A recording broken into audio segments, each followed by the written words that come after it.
Yeah, and most people will watch this afterwards, so it Sure. isn't like we're really that live right now. Anyway, so I'm here with Miss. So I'm here with Masaki, and we're just getting started. We're going to talk about Masaki just got his new 2022 predictions out. We're going to talk about that, Yep. and also some crypto talk. Because we're two guys that do it wrong. You know. We're doing it. I'm a certified S coiner, the ish Yeah, coin. Yeah. I know. It really is. Masaki truly is His Majesty of shitcoins. So he Yes. definitely is an authoritative But source on the topic. we can talk about the esoteric power of the shit coins because actually not a joke. Mm-hmm. Pluto rules poo and Pluto rules power. see John McAfee. Oh yeah. Yeah. All right. So should I share we could share a screen. I have your Sure. Yeah. predictions You up. can pull it up. Yeah, let me actually just share a screen here real quick. Share. Share a screen. Let's see. I want to share just a window. I want to share this one. Boom. All right, and so now I'm going to put us over like this. Bonk. There we go. And I think you see that, probably everyone else does too. Yep. All right, so these are the this is the 2022 forecast. So we could rock through this and any crypto that comes up, but also we'll definitely talk crypto at some point, the end, now, whenever. But 2022 forecast. So we have your 2021 forecast up over at radiantcreators.com. And so Right. we will definitely, post this one right along, right after it. And so what do you see for 2022? Okay. Well, first, thanks for having me on, Craig. And Of these course. are interesting times. So it was maybe 2 years ago, at the end of 2019, I put out a report on 2020 when most people they had no idea something big was about to happen. But the esoteric readers that have been paying attention, we knew something big was going to happen. So I put out a report in September of 2019 because I knew that it was going to be big, and also I wanted to put it out a little bit early, like not like right at the new year, but a couple months before, just so people would have a chance to read the report. And basically I said that 2020 was going to be the first year of the reset. Now, at that time nobody was talking about resets, but now we've all heard about the Great Reset. So I think that the esoteric systems were correct, obviously, but the thing that we missed, most people, is that we didn't expect. I think a lot of people were expecting an economic collapse, but not the lockdowns and all of that stuff. So, but obviously, we're in a big shift, and you had that conjunction of the it's like Saturn and Jupiter conjunction, right? I think it was like last year, and that is definitely, the people say we're in the age of Aquarius now. So, what does that mean? Well, obviously, we entered through some kind of gate. And funny enough, Trump, who's considered a right wing conservative figure, I think Trump was actually the one to open the door to the Aquarian age, which is not what the New Agers expected, right? Because Trump is the chaos master. And he, if I'm not mistaken, Trump has his sun conjunct Uranus, and Uranus is the ruling planet of Aquarius. And Uranus is literally like on its side, right? It's like the overturning, it's the chaos factor, right? So he's a chaos magician. There's even been books written about it. Is it Dark Star Rising? It's something like Magic in the Age of Trump. It was written by the bass player of Talking Heads, right? He's a occultist also, Oh, but really? I didn't know I did not know he wrote that. Okay, wow. yeah, I'm pretty sure the Talking Heads. I think he was the one. People could look it up. It might have been Tom Tom Club or something. It was one of those. I'm pretty sure it was Talking Heads. or was it Blondie? It was one of those New York CBGB bands. Anyway, Mm. so the Chaos Master opened the gate, right? And then, so 2020 was when the whole game changed. Then I did the report for 2021 about we were in a Gemini trend. And where does that come from? Well, uh, in a person's natal chart, they have what they call the lunar nodes, or the north node and the south node. And in a person's chart, that represents the north node of the moon, or some people call the head and the tail of the dragon. The Mm-hmm. north node is what you're supposed to do in this lifetime. And the south node is considered quote unquote past life, although it may be some other timeline. Wherever you were coming from, that's the past. The south node, and the north node is where you're supposed to be going. But the planet has a chart of the moment. So there's a north node that switches about every 18 months. So that tells you the general planetary trend, right? So from May, I think it was like May, it's like 18 months. So it actually started before 2021 this year, the Gemini trend. But we were definitely in the Gemini trend this year. And so what does that mean? Well, everything's opened and closed. It's both, right? There's no, and things are switching from day to day to week. You go to the restaurant and you can't eat in, but you can take out. Then you can eat, but it's at tables that are outside. So it's like every time you go somewhere, it's different. So you have to be that so-called mercurial sign like Gemini. It's like be adaptable. So, and then Gemini is also friction. And what have we been seeing even recently with the whole Kenosha, Kyle Rittenhouse, right versus left, uh, pro jab versus non jab. It's basically polarization, right? So and my message at that time was, just be adaptable. And even, Gemini, not just try to say this in a negative way, but it is a trickster. It Yeah. can even be considered a criminal sign. Gemini rules the street.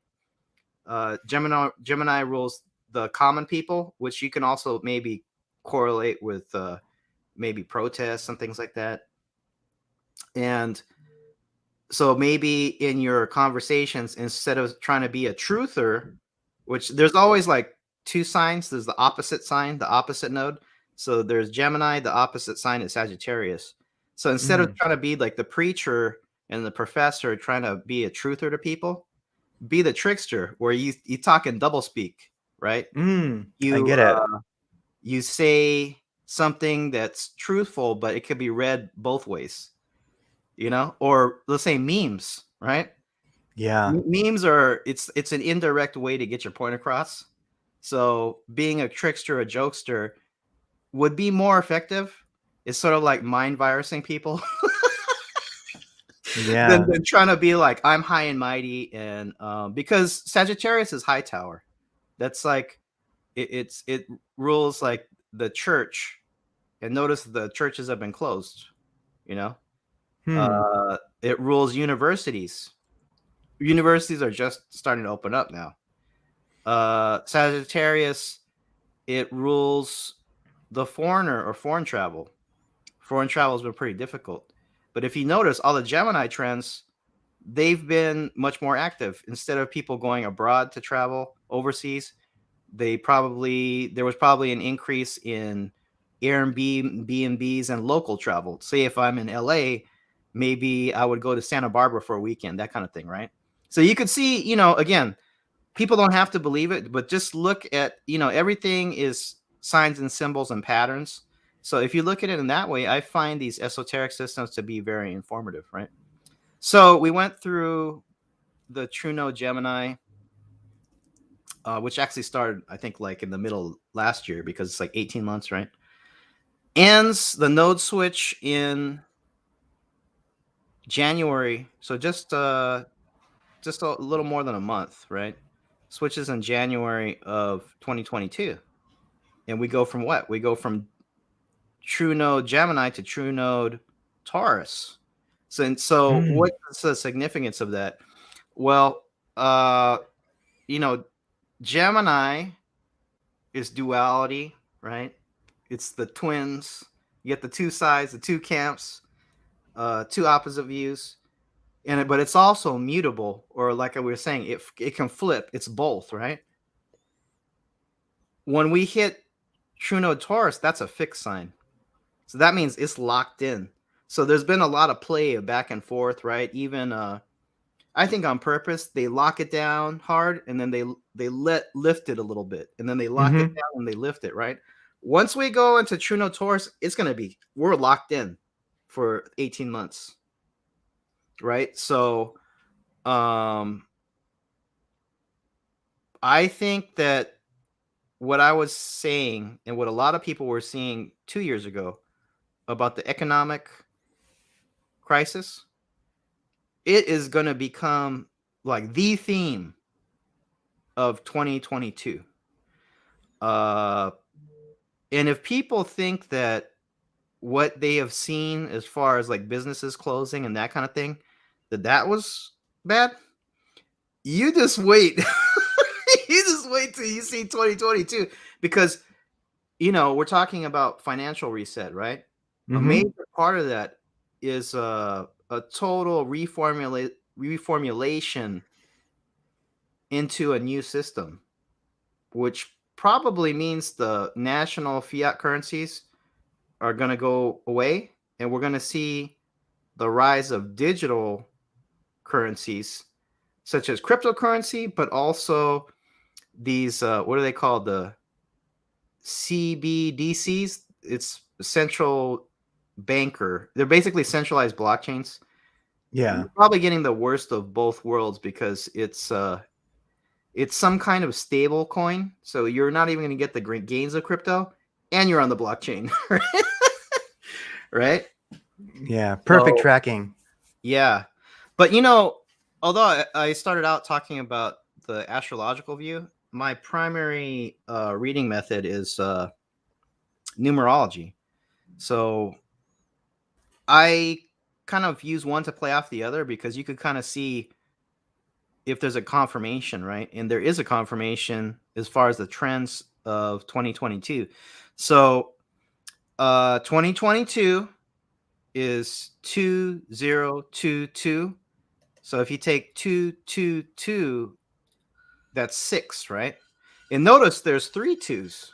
20, Yeah. 222. So there's a theme of balance in there. There's a balancing things.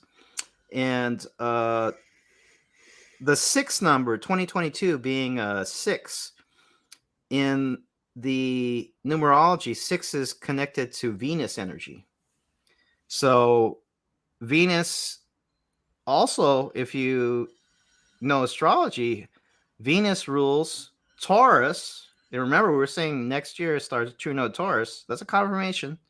And it also rules the sign of Libra, which is all about, it's like the scales of justice is the sign of Libra, right? So what can we see from this number 6? Well, the 6 archetype is called the healer, the teacher, the counselor. And it's the image of the cosmic mother. Again, Venus, the goddess, right? So in numerology, we connect this to the close personal circles, like friends and family, and then also interpersonal relationships. So this has a very Libra theme about how you interact with people. And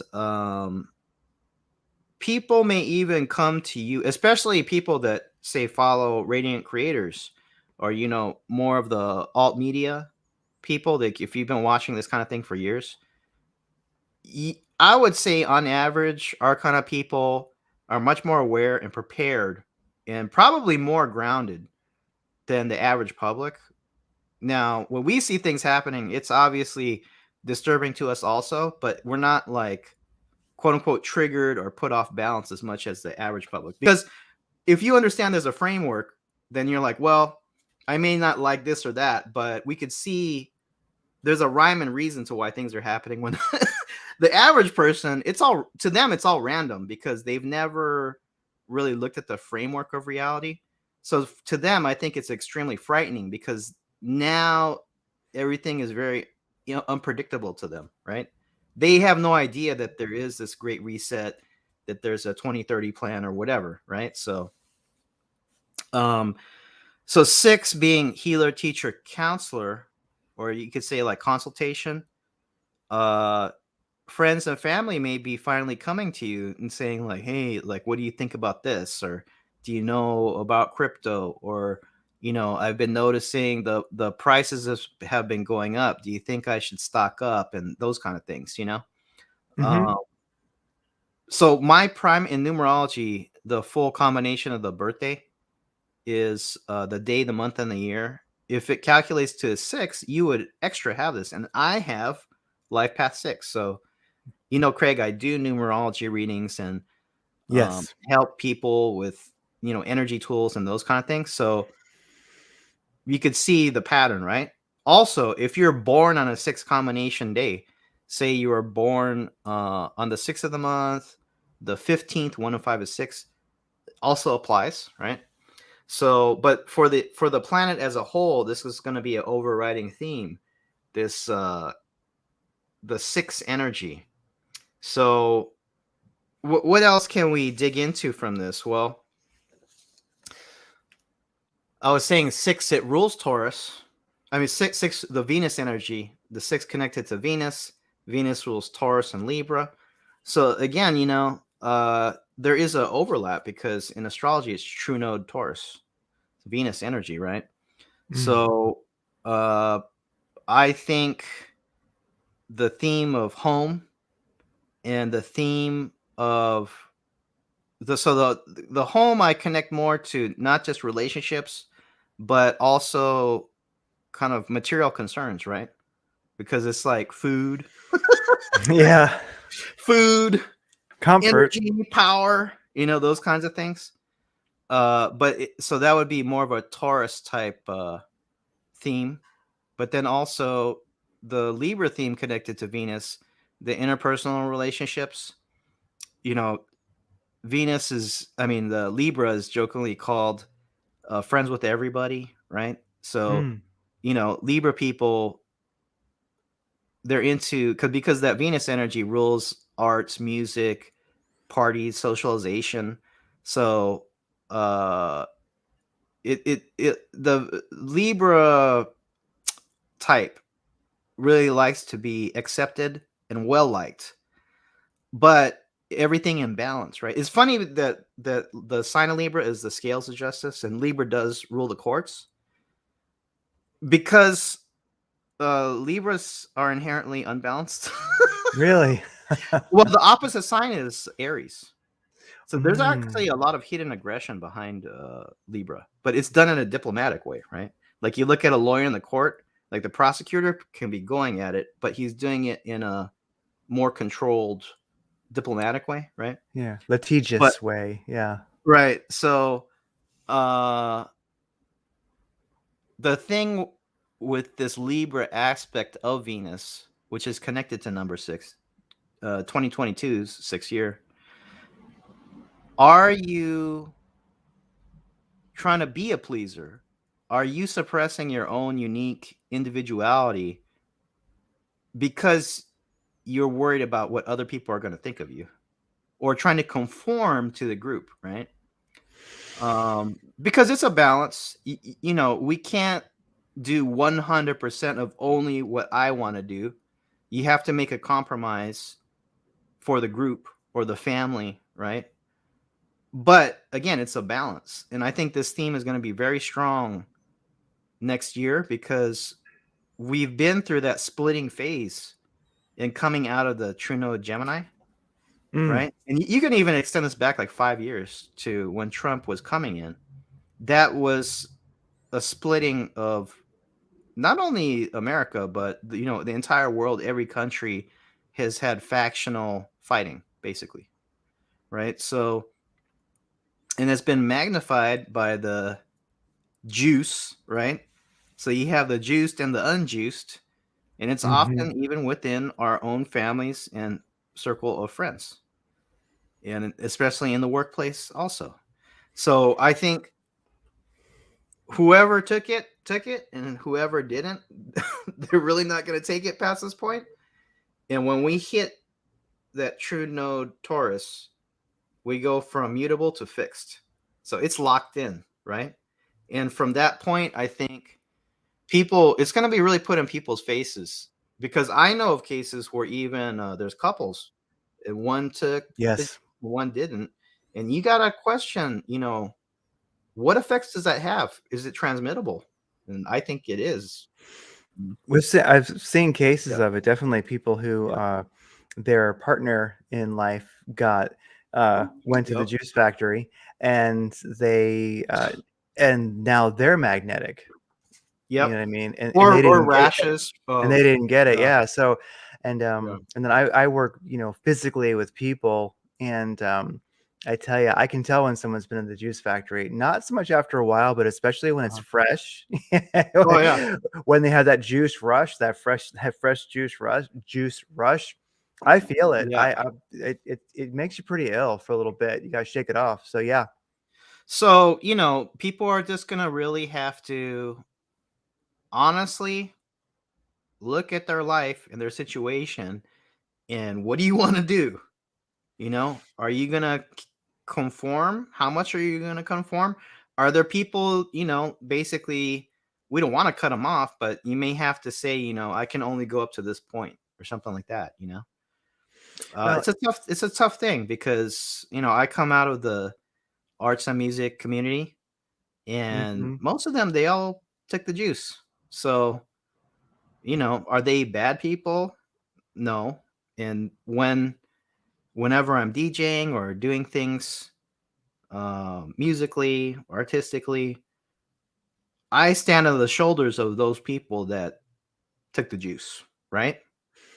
So it's just that there's a splitting. There's a splitting in society, and some people, they were really born to go one way. It's a fork in the road, Yeah. and a lot of us were going the other way. So it is what it is. But the Yeah. consequences could be quite serious if I don't want to call it weak, but you have to be strong in yourself to know what's what. Yeah. Well, And there's based on that, there's benefits and there's downsides to yeah. what actions you choose to do. It's a fork in the road, and one direction Mhm. goes is like to the ascension path, the other is to the Georgia Guidestones. So, and they're You pretty get you stark. get recycled for another, like, how many cycles. I don't have time for that, but Yeah, one is just a great big roundabout, and then It one goes over the it's horizon. the hamster wheel, the cosmic Yes. hamster wheel. We're trying to get off. Some people keep getting recycled, so. Yeah, and this is quite a time to be. See, the thing is, I think it's something you may have mentioned a while ago was where for a lot of people, okay, you were born this way or that, so you were probably born a bit aware, and you've only become more aware. So Mhm, life's always been strange. You've always so everything that's going on right now is kind of a little easier, and also you're usually a step ahead, a month, a year, mhm. whatever. You're ahead of the herd, so you're kind of where you need to be, and that's very important that people be in touch right now with their own intuition. They definitely should have Oh, yeah. some kind of a meditative practice, and some kind of and whatever their practices are, definitely spend some time keeping in tune with that intuition, grounding their, being soul connected, nature connected, because then you'll just be a step ahead. And that's all you need to be, is a step ahead, and you Mhm. won't get, you won't be on that W fear train going the wrong way. well, on the intuition, topic, it is very important, because, number 1, what if I do believe that there's gonna be large hacks and internet outages next year in 2022, which could affect the crypto exchanges. So if I had tokens on an exchange, I would take possession and put them offline, preferably for me in a hard wallet. Okay, because if it's similar to, like, if you have gold or silver in a safe deposit box in the bank, Well, if that safe deposit box gets robbed, I don't know if people know this. There's no liability, right? So you didn't really have actual possession of your gold and silver, similar to crypto. If you have it on an exchange online somewhere, yeah, Coinbase is quote unquote FDIC insured. See how long it takes to get your money, right? I would just take the proper precaution because I think the hacks are coming. But also with intuition, especially as we go forward, because the whole virtual reality, so-called metaverse, has been becoming a hot topic, and it's going to only keep growing. So again, just using the esoteric systems like astrology as signs and symbols in a kind of a Jungian way, like Carl Jung, right? To understand the patterns and the trends. Aquarius, or say Uranian energy, it's the same thing. The sign of Aquarius ruled by Uranus, right? It rules metaphysics and technology. And Uranus, it actually looks like a antenna array. It's like a circle with like this antenna thing on the top. So that kind of Aquarian energy is really connected to so-called automatic downloads, right? Metaphysics, intuition. That's the higher aspect. But the lower aspect, Aquarius it's an air sign, so it's about abstraction, right? Just like we used to have physical media as far as like vinyl records, 8-track tapes, cassette tapes, CD. How many people, or especially young people today, use a physical media? It's a digital file, right? Even streaming, which Yes. Aquarius is all about waves in the air, right? So it's an abstraction. And then cryptocurrency, you're talking about, even though it's a fiat paper dollar, it's physical, right? Well, now you're talking about complete abstraction. It's just a blockchain, right? So it's abstraction, but you could also say Aquarius on the lower aspect, it's facsimile or it's fake. So you're seeing, a lot of that happening. And if you're talking about virtual world, how are you supposed to be able to tell what's quote unquote real and not real?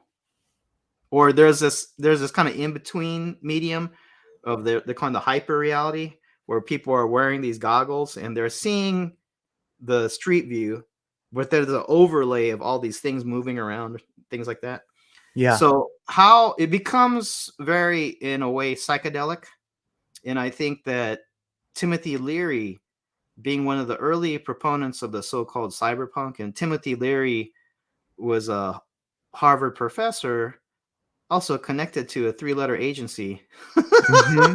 that He promoted was. LSD, right? Yeah, he was. So, you know, I think that he knew. I think a core group of insiders knew this is the way it was going. This is like decades ago, right?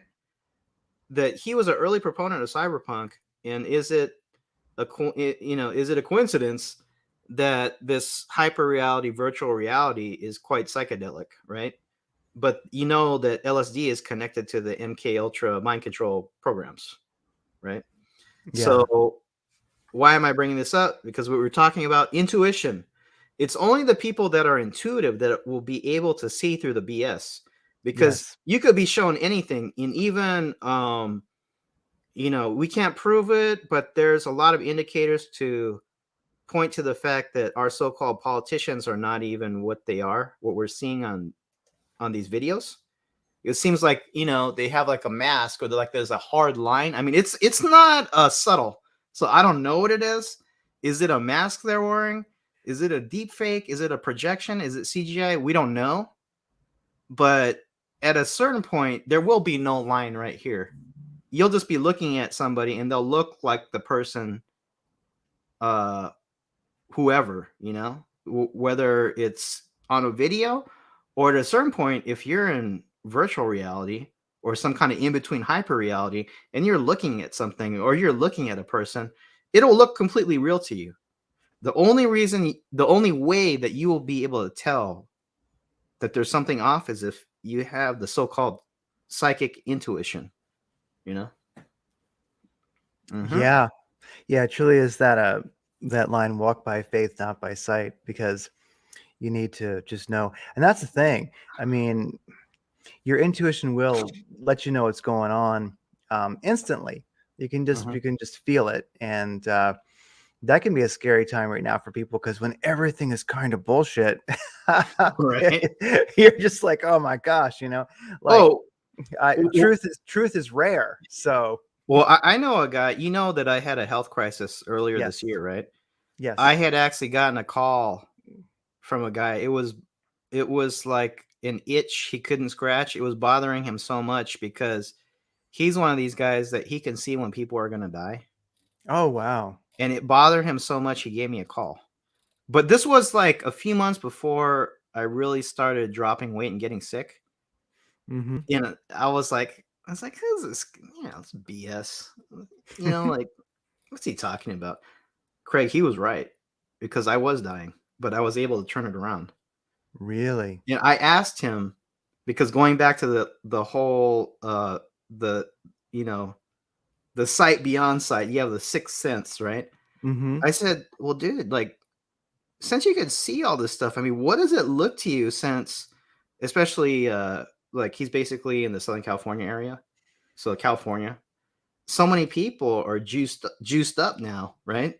Oh He wow. goes, Okay. he goes, Yeah. oh man, he goes, dude, you don't even want to know. Yeah, I do.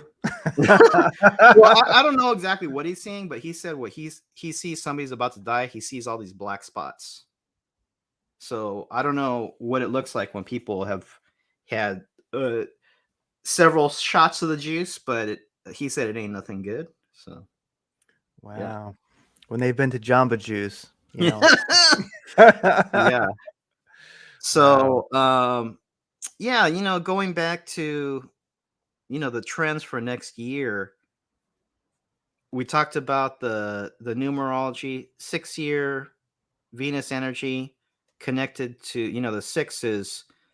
If you look at purely like the numerological view, it seems a little more Libra because it's about relationships, but Venus energy rules Taurus and Libra, right?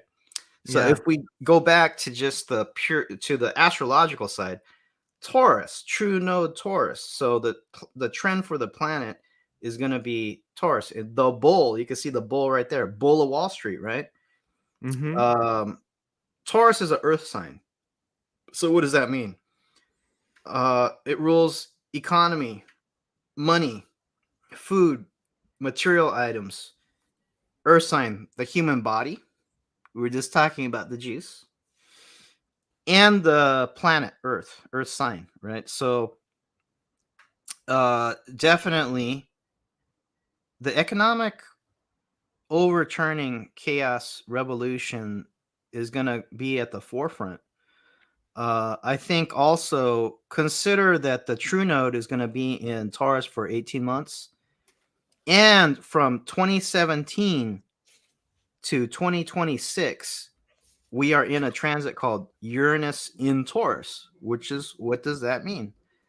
In the period from 2017 to 2026, we have Uranus, which is basically acquiring energy, the revolution, the chaos, the overturning in Taurus, which is everything that I talked about. So revolution of economy, revolution of the money, cryptocurrency, revolution in food, which it can be kind of like future tech ways to grow food, such as like maybe vertical hydroponic farms, maybe using some kind of frequency technology, scalar technology to increase growth, so forth.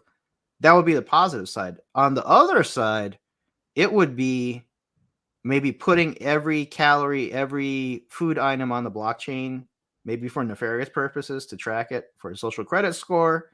Mm. Uh, total, frankenfood, GMO, having quote unquote vaccines in the food, But also, just like strange lab creations, because the lower aspect of Aquarius is like the mad scientist, and Aquarius is X-Files, so it rules like the aliens, it rules UFOs, it rules interdimensional, it rules clones, clone food, it rules mutants, mutated food, right? Soy Mm. food, plant-based meat, which that phrase doesn't even make sense. No. How can it be a plant and it be meat? Yeah. And And, you know what? It's not even plant, because it's so processed. Like, if people out there don't want to eat, animals or meat, don't eat this plant-based, so-called plant-based meat. You're eating. There's so many binders and chemicals, and read the and ingredients. it's made in a lab. So if you don't want to eat meat, just eat vegetables, but don't eat this like lab stuff. Yeah, and really, if you look at the ingredients on, let's say, Beyond Meat, pretty much you've got like GMO, Franken, soybeans, and canola oil. So Well, that's there's a Roundup. There's Roundup, a pesticide in a lot of these. and there's some Stuff. Roundup in there, you know. Yeah, Well, a cow is not a walking vegetable. Yeah. and you are what you eat. So Mm-hmm. if you eat fake food and mutated food, that equals you will become a fake person, an artificial person, totally disconnected from the earth, and then in the so-called cycle of life, the circle of life, Mm-hmm. and you even maybe become a mutated being, right? Oh, absolutely. And that's Yeah. all you have to do is take a walk in your city and look around, and you're going to see the effects in motion. Oh, and somebody in the chat mentioned you can go to Jamba Juice and get the Jim Jones juice. Oh, you know what? That's funny. That's funny that came up, right? So one thing a lot of people don't know is that Taurus, although every sign, no, each sign and symbol, it's not good or bad. It has a higher and a lower aspect, right? Mm-hmm. So Taurus, it rules things of high quality, of let's say my pyramids, because one thing I noticed, Craig, is there's a lot of people that work with energy tools that have a Taurus aspect. I know Mm. at least three, one of them being myself. I have a Taurus rising.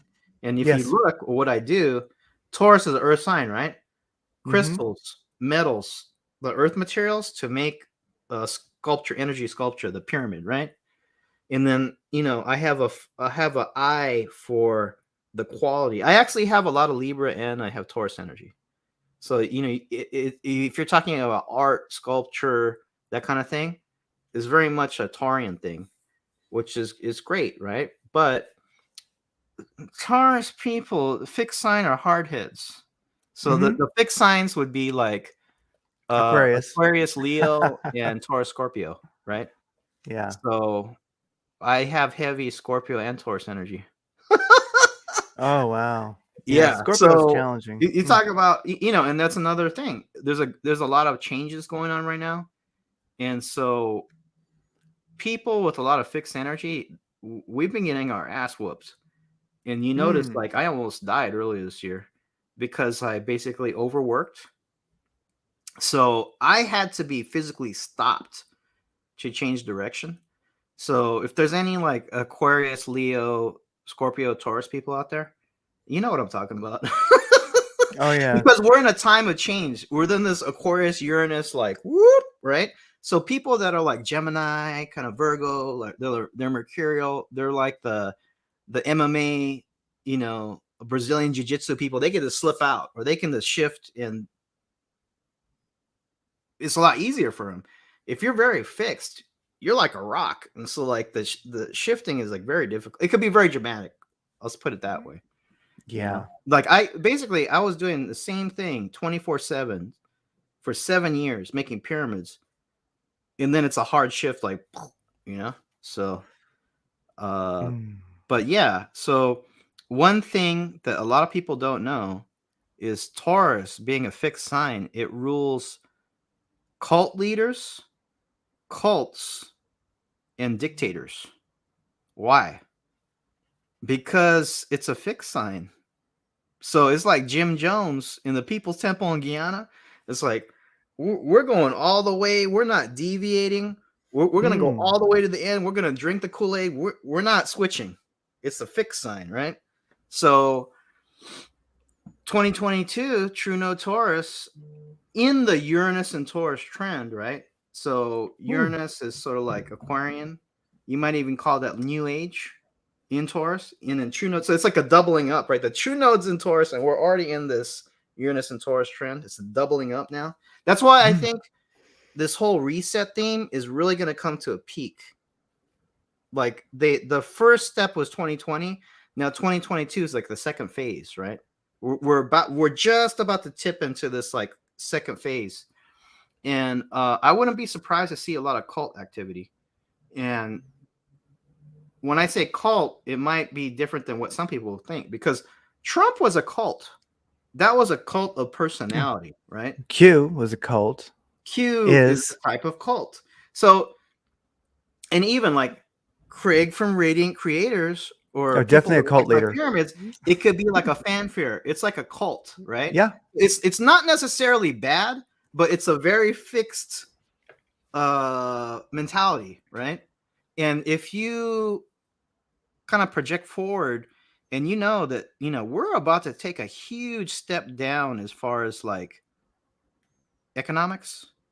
The currencies, I think, are going to hyperinflate the shortages, right? Taurus rules the commodities, it rules food, it rules material goods, right? So you're going to see a rise in price. Your money is going to be worth a lot less, and there's going to be less availability. So people are just going to be, really shook up, I think, because again, a lot of us have known this is coming for years. And I even said, explicitly 2 years ago, start stocking up. And some of the comments on those videos were like, this guy, he's so materialistic, and why are you talking about money? I think people who prepared will do much better than people that didn't. It's just that a lot of times when you see things happening, like that might have been a quote unquote a little early, because now it's really coming to the forefront what I was saying 2 years ago. But people that took that advice, they're ready, right? Oh yeah. So probably this cult activity may rise also because of people's insecurity, and they will be looking for some answers and something to hold on to as a sort of a security blanket, maybe, to explain, to give them a worldview that'll help them. Jamba Juice, in a way, is a cult. If you think about it, the Jamba cult, big time. I mean, because that really is ritualized compliance. And I'd say that I know plenty of good people who have gotten it. And when it comes down to it, they just went to Jamba Juice for the Jim Jones ritual, because the problem for them was they knew that there was something that wasn't right, but they couldn't face it. They were like, "Now I will do this ritual, this cult ritual, to absolve myself from having to see the truth, because it's just too much. I cannot go there." Well, it's known that 85% are basically followers. So that goes across the board, because even say in Israel, where a lot of people have a so-called chosenite mentality, they all took the juice. It's the chosen juice, though.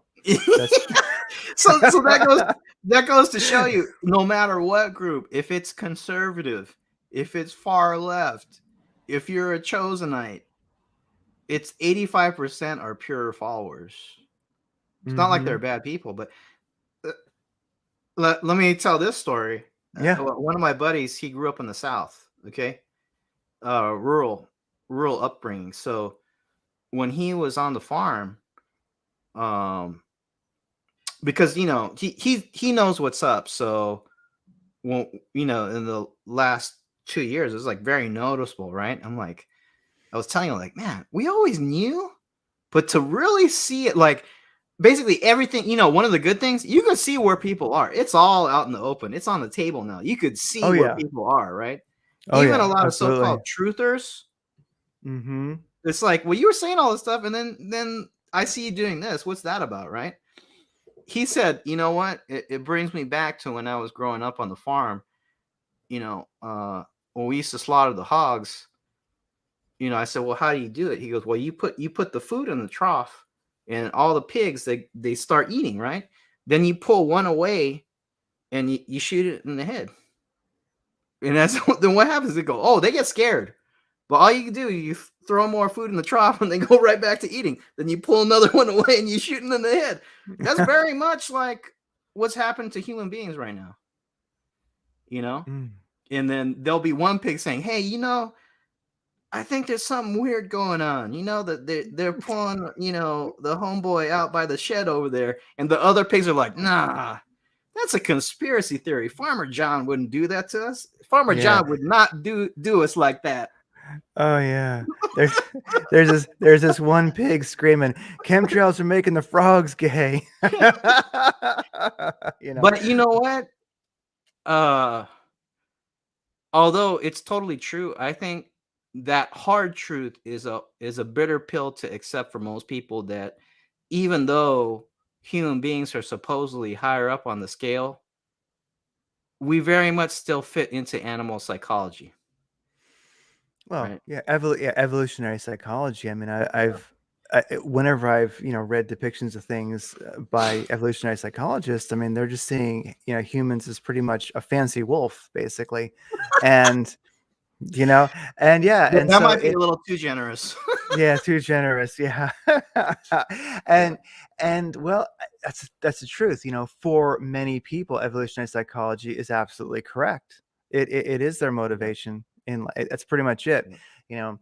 But we're probably here talking to the 15%, you might say, Oh that yeah. Oh, aren't doing that. So luckily, and this is the time that definitely to, gosh, network, find your tribe, as we say, because you know I can be lonely, but it certainly is nice not being lonely. It's one of the things about the Aquarian age, I guess you could say, that we're in. It's that it's the your groups. your your Yeah. party, your fellowship probably is going to be dispersed across the whole planet. Well,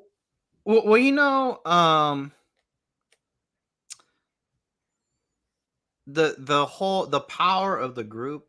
I think the first time that I really started noticing the power of Aquarius was in the, although I don't endorse them, GoFundMe, basically crowdfunding, right? Yeah.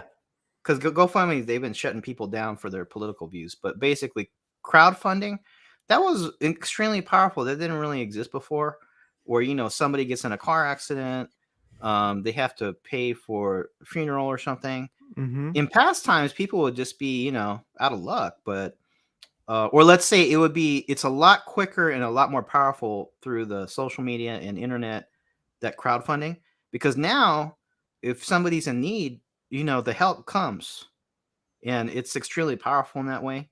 And as far as like, uh you can see it in a kind of a humorous way, as the 4chan, right? This is like, it's very similar to like Bitcoin mining or crypto mining, when you have 1,000 incel nerds, which is total Aquarius, because Aquarius rules nerds and oddballs. So Mm-hmm. they may be totally socially inept, but they have, they call it weaponized autism, Yeah. right? So, uh, yeah, what's his name? Is it Shia LaBeouf? LaBeouf, I bel- the actor, I believe that's and the name. Yeah. yeah, he had this. It was kind of like a public art thing in the Trump era, and I think the tagline was "He will not divide us," right? And I think the first pop up was, it was a webcam in New York that was streaming 24/7, and then what happened? The What happened? 4chan started trolling him, and then he got fed up. Oh, well, we're still gonna do it, but he had it like one webcam trained on a flagpole, and I think it was probably, I can't remember what the flag was, but it was probably something like "He will not divide us," like Trump will not divide us. Now it's a webcam like shooting up at the sky, just that all you see is the flag and a pole, right? There's no other identifying markers. You know what these 4chan autists did? They noticed plane patterns of like commercial plane flights going back and forth in the background. They somehow tracked down the general area where they thought this flag was.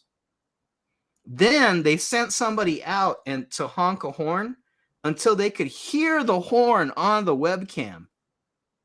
And then they found the flagpole. They took that flag down, and I think they put a Pepe Kekistan flag up.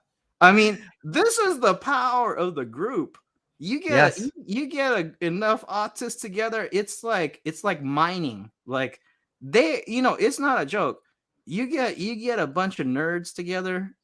That it is more powerful than any intel agency. Wow. Faster and cheaper, also.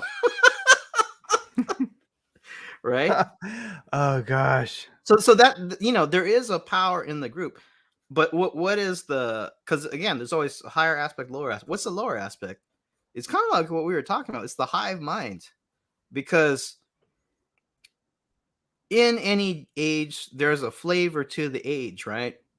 So the group is a defining character of Aquarius. So you're going to have to be in some kind of group mentality. And you have a choice. There's going to be the kind of organic group mind, a holistic planetary consciousness, or it's the AI hive mind. It's both. It's basically the same thing. It's just one's very computerized where you totally lose your individuality and you're like an NPC, that meme of the gray-faced non-player character. Or let's say Robert Phoenix had his astrology conference. Aquarius rules metaphysics and astrology.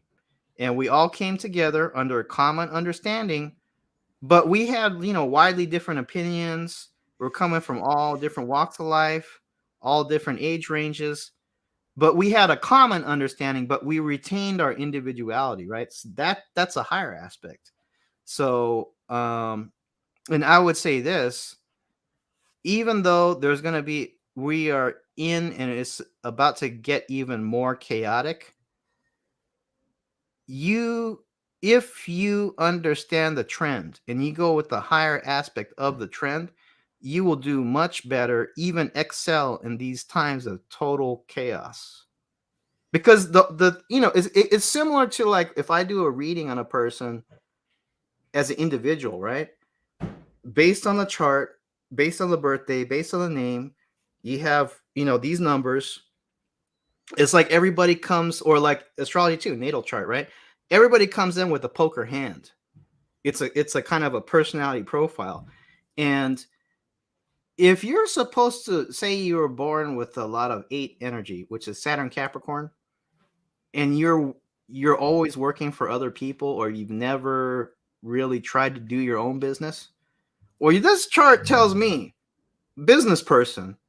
So if you start to try to do your own business, you will do much better. Or let's say in the far opposite end, if the person has extreme creative talent, but they've never tried anything creative because it's very typical. It's contained in the sign. Very creative people, very emotional, right? They can be too self-critical. It's typical artists, too hard on themselves. Like, even I do it, but you probably heard this. You go like, wow, man, your painting, your art, it's just awesome. And the person will be like, it's okay.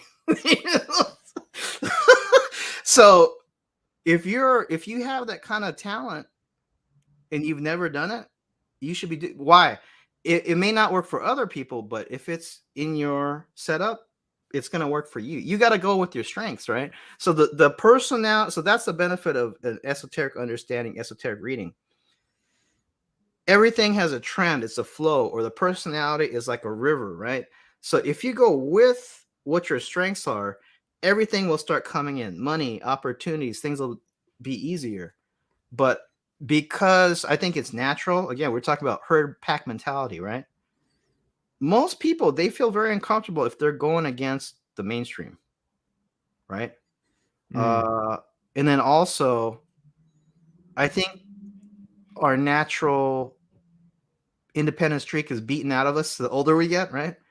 So there's programming by the family, programming from, whatever ethnic background you come from. There's always expectations put on you by the ethnic background, the society. So we're dealing with all these layers of expectations, which may work for some people, but for other people, it definitely doesn't fit, right? So again, and then I could tie this back into this whole theme of 2022 and really deciding for yourself how you relate to other people, how you relate to society. Are the things being projected onto you really fit you? And I can say from like, say the Asians, right? Very typical stereotypes. It's like, oh, you'll be doctor, you'll be lawyer. The parents are just, they're trying to make sure that they're trying to help you, right? In their mind, this is going to be the way to success. But what if you were born a cuckoo nut job that was supposed to make pyramids? Yeah. Right? Hey, it's pretty obvious, Craig. There was a certain point I was like, okay, I'm going all into this. I don't know what it means, but I am not trying to do the normal, you know. So Mm-hmm. that it's going to be a big theme next year. Really sorting out like I guess you could say boundaries, where your boundaries are, right? How much do you give, and then how much do you receive, and those kind of things. Well, it seems like definitely then 2022 would be a year for the individual, because that's where you're going to find your intuitive power. That's where you're going to find, of course, your essential life path. Um, so I like that idea of it being in the year of the individual, because that's really what's going to be. That is what is going to work for people. Because when we talk about like the group thing, Uh-huh. the culture we're born into, etc. It can also be called like the egregore. You have these group minds, and most of them, Mhm. they can be helpful at a certain point. For a certain time, they can be positive. Maybe you were a Boy Scout or a Girl Scout, and like that Mhm. Boy Scout or Girl Scout egregore worked for a while, but eventually you have to transcend it. And so it does seem that if I was to look around, that's one thing I do see is that we've got a lot of people who are never going to, let's say, they're never going to step out of the Jamba Juice egregore. They're never going to also Wow. step out of the I want America to be the way it was egregore. You know, Oh yeah. Well, I said this also at Robert's conference, and I had a good time. Uh, it was probably the quote unquote widest group I've been in a while. But you know what? They were all great. They were all in fact, the Q people that were there, the QAnon heads that were there, they were actually, because this was I think it was maybe October 2020. So Trump was still president. It was unclear what was going to happen. But the Q people that were there were actually very optimistic. They were not aggressive or whatever. But I was, as far as like versus the so-called Antifa, right? Where they're like militantly, like you could feel kind of an anger, you know. The Q people I met, they were generally optimistic. The criticism will be unrealistic, but what I Yeah. told them was exactly kind of like what you were referencing. I said, just be ready to go beyond Trump, Yes. because I had a feeling, you know, Trump's not the save, because that kind of thinking of like the savior or Big Daddy, that's Pisces, right? In Mm. fact, the whole tagline, "Trust the plan," that's like pie. Malcolm X used to talk about that. I ain't waiting for pie in the sky in the next life. You know, Yeah. we're gonna do it now. We're that's the whole like trust in Jesus and you know take your licks and get your ass beat down in this life. Like, Trust the Yeah. plan needs to get moved like the whole like just 2 more weeks. There's gonna Yeah. be arrests in 2 more weeks, something. So I Oh told them, you gosh. know what, just be number one. I'd a lot of the things that the whole QAnon brought up were positive, even though I think QAnon is the greatest psychological operation in our lifetime, right? Yeah. But the whole thing about make America great again, I think that because there's two things, right? There's conservatism and progressivism. Again, it's like a yin yang. So you actually need a little bit of both, because if you are totally so-called trad or traditionalist conservative with no change, it becomes stagnant and irrelevant. But the on the other far side, if you're the so-called unending revolution of the socialist, communist, progressivist mindset, you are going to totally atomize yourself. What you need to do, or I would say a better mode, would take the best of the past and then update it with the current trends. And that's what I told people in Texas. I said, you know what? Just be ready to go beyond Trump, and you may have to upgrade your program with some esoteric understanding. Take that traditionalism, but then add some new elements, right? Because Yeah. otherwise, it just does not fit. And also, America being a Cancer country, July 4th, this Cancer season, July 4th, 1776, Cancer is the sign of nationalism and tribalism on the far, and it's a sign of family, right? But Cancer rules borders, it rules nationalism. On the far end, it's ethno-nationalism or so-called racism. And if you look at any hardcore white nationalist, a real white nationalist, not what the media tells you white nationalist, but real white nationalist, real, black nationalists like the Hebrew Israelites and so forth, you will find to a person they have heavy Cancer aspects. Oh, I imagine. So it's funny because it's often different than what people think on the outside. Oh, they're so scary. They're actually real softies because Cancer is a soft sign, Oh yeah. They're right? they're they're But like grandma. They want to feed everybody and have yeah. so yeah, so probably so-called racists. They love some good food, but Oh yeah. but that's another reason why America, I think it's coming to an end, because the whole idea of pure nationalism in the Aquarian age does not quite fit. It has to be upgraded to something else, you know? Yeah, and that's the Yeah. thing. I know plenty of people who they want to find a red state, they want to find a red county and a red state with a red sheriff and all this. Uh-huh. And well, they keep looking for it. And my take on it, what I tell them is that really doesn't exist. You're going to have to look for something else. Because, yeah, Uh, we have a future which is not like the past. And what does that look like exactly? I don't know. And to me, maybe that's one of the things the individual can do. And that's one of the things that the intuitive person can do is mhm, that they can live with that uncertainty. They can go, this is not going to continue. I have plenty, I can reminisce all day about America, but mhm. this is not going to continue as it was. So what's next? And be open. I'm beginning to see it emerge, but I still can't put my finger on it, but I know it's emerging. So it's being okay with not knowing yet, Mhm. being intuitively led. Well, I've been to Texas twice now. I went once for Robert's conference, Robert Phoenix's astrology conference, and then I went a couple months ago to play for Emily Moyer. She did a party. Hmm. So, I liked it. Even Austin, which is, considered very left blue city. Yes. I'm coming from LA, so Austin was Oh, yeah. was heavenly. You know, Yeah. it was heavenly in Austin because Austin only has like 2 million people, and like LA has like what Oh, 12, a 15, lot. something like that. Jeez. Yeah. So, you know, I liked it, but what I did notice, though, again, going back to you're saying like people are looking for a safe zone or something like that. I do think that Texas, the South, and the Sun Belt will probably be more stable than the rest of the U.S. It may even be the last holdout of Americana.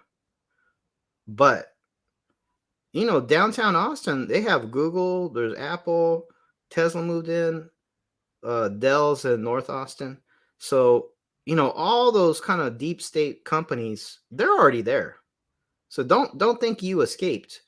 As far as like economically stable day to day or on the street, I think it will be so-called better than other places. But if you're thinking you're going to some like free zone, you're mistaken. I think just day to day, it won't be as chaotic, because Yeah. especially that Northeast corridor, there's like so many people packed in there, and the kind of winters they have. I mean, it would just be crazy. And then same thing how look what's happening out here on the West Coast, and especially say I don't notice it. The crime has been going up in LA, but the San Francisco Bay Area is like off the hook right now. Like it's like Oh, every yeah. day there's like break-ins, people, it's like flash mobs, like 30 plus people just running in a store, and Yeah. the police don't do anything. And then Pacific Northwest is pretty bad too. It's it's a hold Yeah. it's a stronghold of Antifa. You got Portland And and Seattle. Portland and Seattle yeah, are both. lot of car theft, and it's like petty crime kind of stuff. But it's indicating the social breakdown. So you say in some place like Texas, you probably wouldn't see that as much, but it's still not the free zone that people are thinking they might find. I think Yeah, it's the thing is that free zone doesn't really exist. The free zone is something that is evolving. It's like it's like living here in Arizona. It's not my favorite place in the world, but well, I like the spirit of the state, but here in the Sonoran Desert, it's just like friggin' Mars. And it's funny where everybody's going into winter right now. Everyone's talking about the dark winter, and we're like, oh wow, maybe it will be incredibly cold. We'll get 80s this winter. 80s. Right? This place is nuts. So Yeah.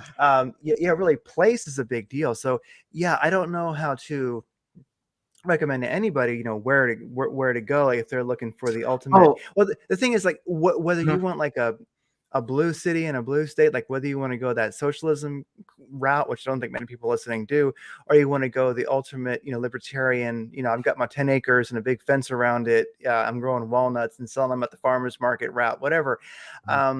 None of that's going to work. You're going to have to be more flexible than that polarity, that pendulum, ultimately. Well, I see on the screen you have Yes. I was talking about the birthquake. Yeah, the birthquake, Earth changes. So yeah, Taurus being an Earth sign, we talked about economy. I mean, it's pretty obvious. We can go into crypto specifically later, but definitely a lot of us knew in this Uranus and Taurus transit that from 2017 to 2026, this would be the time that cryptocurrency would be fully adopted. And it's interesting, right? 2022 true node Taurus. So now you're having, again, we're saying it's like a doubling up. It's like a double. It's like the red lights on, like do do do. It's like cryptocurrency. So this is the time when I think we're going to have the full, you call it an economic collapse or economic reset. And I think the cryptocurrency is really going to become a hot topic in the next year. And but don't think that it's all, it's going to be adopted and there's not going to be any swings. It is going to be extremely chaotic. I think you're going to see some huge crashes, some exchanges being hacked. If people know their crypto history about Mt. Gox in 2014, was one of the first big crypto exchanges hacked, and people lost all their bitcoins. I think that's going to happen again. So just take your proper precautions. Taurus rules economy. Taurus rules food and materialized. We talked about the supply chain, food issues. Taurus rules human body. Again, what's been going on with people's bodies going to come to the fore. But Taurus is the Earth. It's the Earth sign. It rules the planet Earth. And so you're talking about true node Taurus issues around the Earth, and we're in the transit Uranus and Taurus. It's literally going upside down, right? Earthquakes, volcanoes, tsunamis, all kinds of earth changes, which would include also like cold snaps, polar vortex, heat waves. It's a birthquake. And just like when a mother's having a baby, typically it's not a silent affair. There's yelling and hollering and grabbing the bed sheets, and the baby's coming out, and it's like the birth of a new Earth. There's a new world being born, and it can be intense. And all these earth changes also, it does not lend itself to food production. It makes producing food more difficult. So again, that translates to more increases in prices and supply chain issues. I do believe that some of these effects are being magnified artificially, but even if it wasn't, we would still have a lot of these trends as far as the earth changes. Yeah, and we do have the if people follow it, the grand solar minimum, which of course this is sort of a 2,000-year cycle. Also, as far as that goes, we have a lot of overlapping cycles for the sun, and so agriculturally, our grow zones are moving. The Saharan desert is now starting to get green. Yeah, and people don't realize that it's been green, it's been desert, it's been green, it's been desert many times over. Yeah. And now between here and Colorado, if you drive that way from Arizona, you will see a greening of the area. So, really? Yeah, so our grow zones are moving, and it's something strange to see. So that exasperates things quite a bit. And then, of course, with the grand solar minimum, we don't have the ionosphere that we usually do, and so we don't have our shields up. So we're much. I mean, this is where you could have a Carrington event. We could have the grid wiped out here and there. So, and then also one last thing I'll add to that is just, the Earth is within the sun's ionosphere, and then of course we are within the Earth's ionosphere. And so with the sun going through its maximum and it just kind of changing, it's time for our sun to go through a season, and so the Earth does, but then so do we. So there's that great book, what is it, grand solar minimums and evolutionary leaps. And so I think they call it the punctuated equilibrium, right? Like, yeah, most scientists have bought into this, like it's gradual evolution and over millions of years. Well, how it actually happens, you have these long periods where everything's stable, and then in a short period, it's like bam, it punctuated equilibrium. It just flips, right? yeah. And that was a book by Robert Felix. Yeah, and he grand solar minimums and evolutionary leaps, I think it was called. So he was convinced this was like a 2,000-year cycle one, along with like a 400-year cycle one. So we're going through this is it as far as this guy's research and many other GSM researchers, is that this is it. We're getting bombarded by the cosmic rays, by radiation, and this is when we have evolutionary leaps. And then, like, talking about it's mutation, mutation, yeah. So literally, I mean, as some do believe this, I think it's possible. Like, don't be surprised if all of a sudden, if you are, let's say you're the 15%, right? You might have night vision all of a sudden. Like, extremely strange things can happen. Look at these pandemic babies, I think partially it's because of the juice, but I think the other part is probably just because of the strange energies, like you're saying. That these kids, they're coming out and they're babbling and talking. They're even crawling around at months old, I don't have any kids, but from what I understand, it takes much longer for them to start doing that. And also the babies have that huge Charlie Brown head and no neck muscles, so the head just falls out. You have to cradle the baby, right? these babies are like looking around. They're like going like this. It's like, what kind of humans are these? Wow. They're Yeah. the evolutionary leap babies. So, gosh. So, Hmm. yeah, so we're definitely in a reset, but I think be proactive about it because we just talked about all these changes, right? And the powers that be are highly aware of the cycles. So why are they pushing the great reset now? Because it's time for a reset, but it doesn't just work in one way. It could be our reset too. Like I said, ride the wave, right? So if you understand the trend, the cycle, the flow, you know, go with the flow, go with the trend, at least understand it because most people are reactive. They're just going on pure impulse without understanding the world they live in. But if you have, I think that's one thing, Craig, is like people have become very artificial. They've lost touch with the cycles, they've lost touch with nature. They don't even look up. I mean, it's been this case for years, but they don't even notice the chemtrails when that is obviously there's something weird about it, right? But they don't even understand the environment. They're totally unaware of their environment. So the same thing is like if it's summer, well, it's probably t-shirt and shorts weather, right? And if it's winter, you better have some winter clothes, right? That's just knowing the trend. The trend is your friend, right? So if you know like all this of what's going on, you'll do much better. You may even excel when 85% of the public they're going right off the cliff. Hey, it sounds incredible. There are a lot of people out there that are still expecting if we just do this, we're going back to 2019. That is not going to happen, right? Oh yeah. No. No more than we're going back to 1950. None of that's going to Right. happen. Gosh, what it. Let's see. So let me just throw out a couple of positive things about this trend too, and then Yeah. we'll talk about the South Node Scorpio, and then we could do cryptocurrency.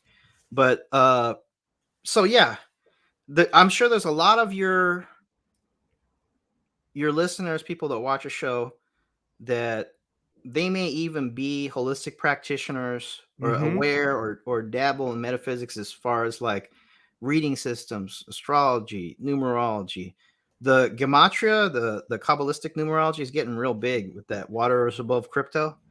I'm surprised Oh, the number of people that have that they're not really into this kind of aspect, but they follow crypto and then they're asking me, "Have you seen the waters above?" And what's I'm like, above "Oh, crypto? Yeah.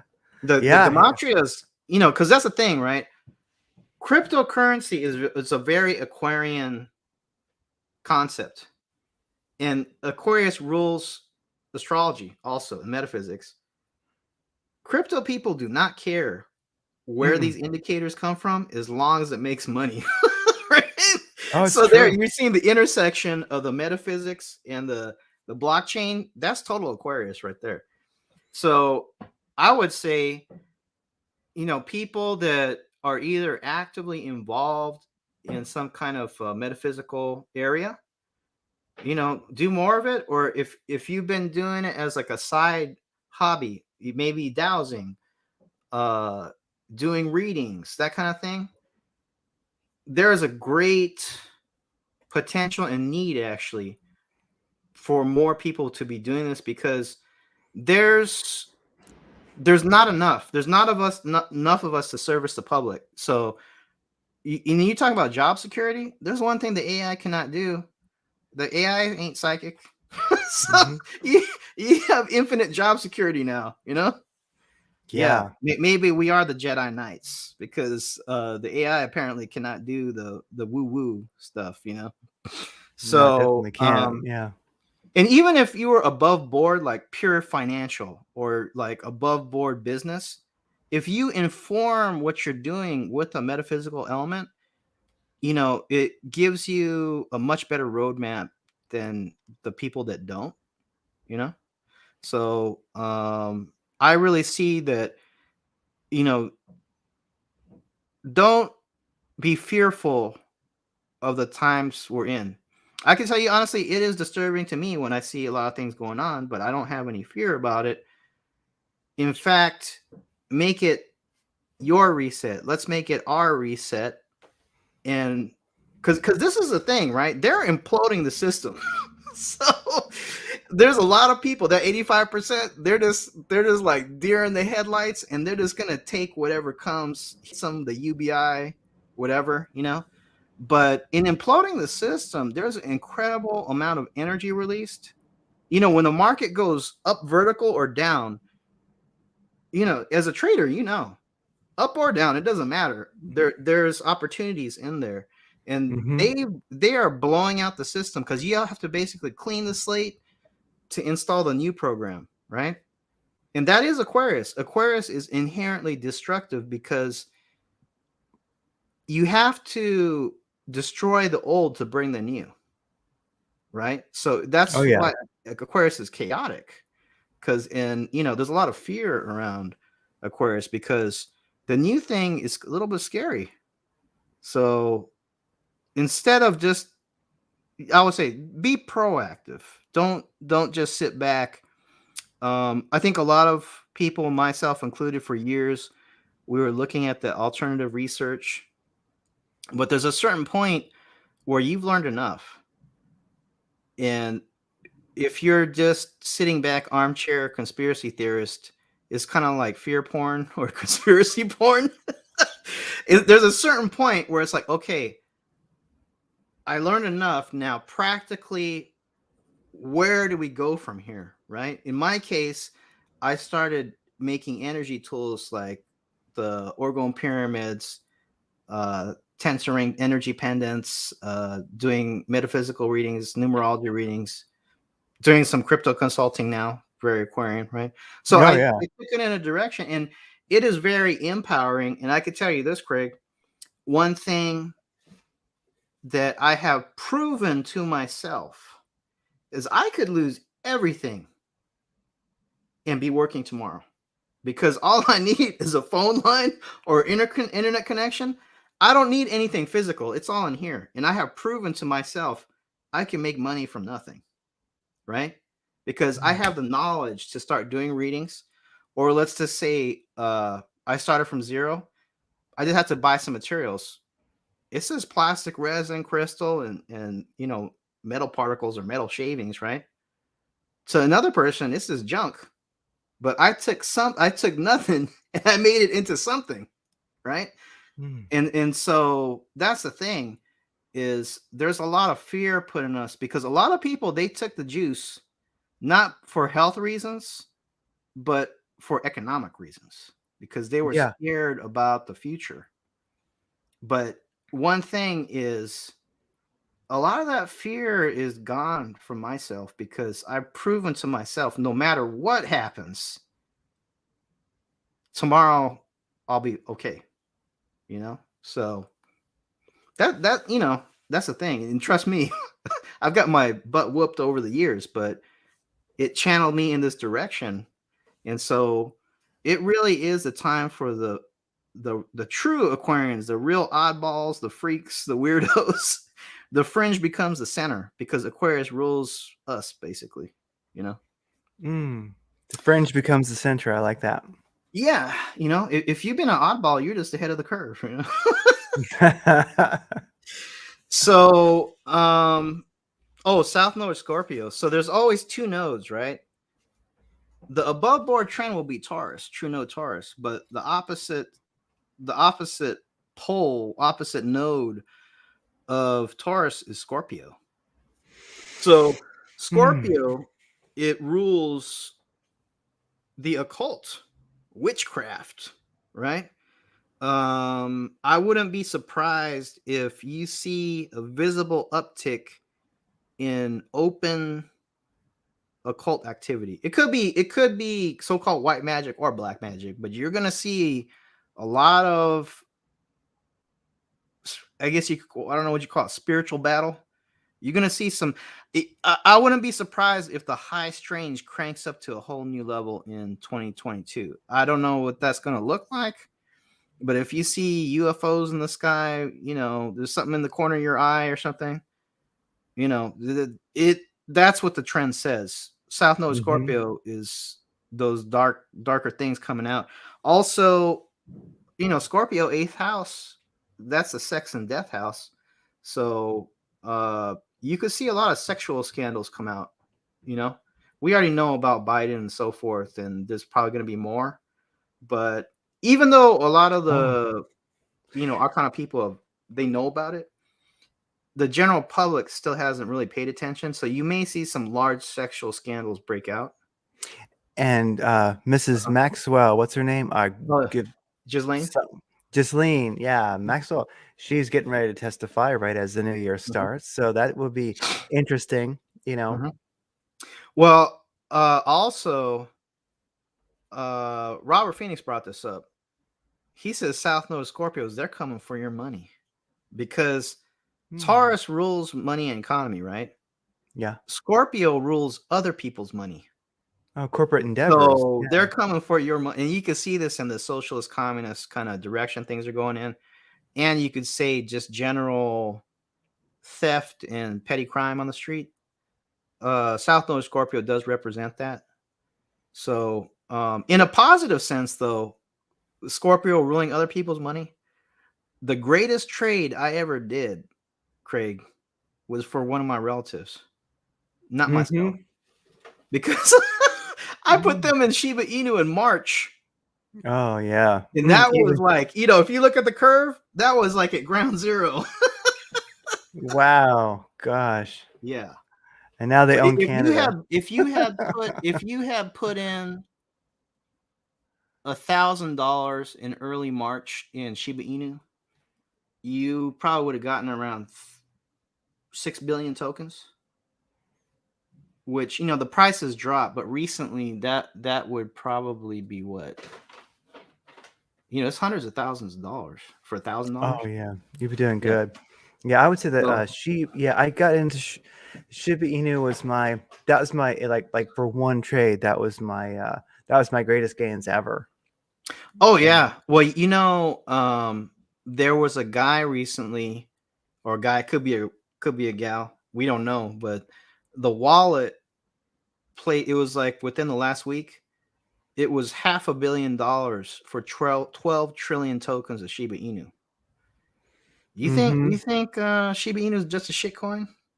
There's somebody out there that put a $500 million, like $500+ million bet on Shiba Inu. So, folks out there, if you think Shiba Inu's over, because it's been pulling back, right? Oh yeah. There's somebody that put $500 million on Shiba Inu. So, and I don't think they're looking for double their money or even 10 times their money. You don't make a trade like that unless it's serious business. Yeah, people don't usually move that kind of money without a plan. well, Yeah.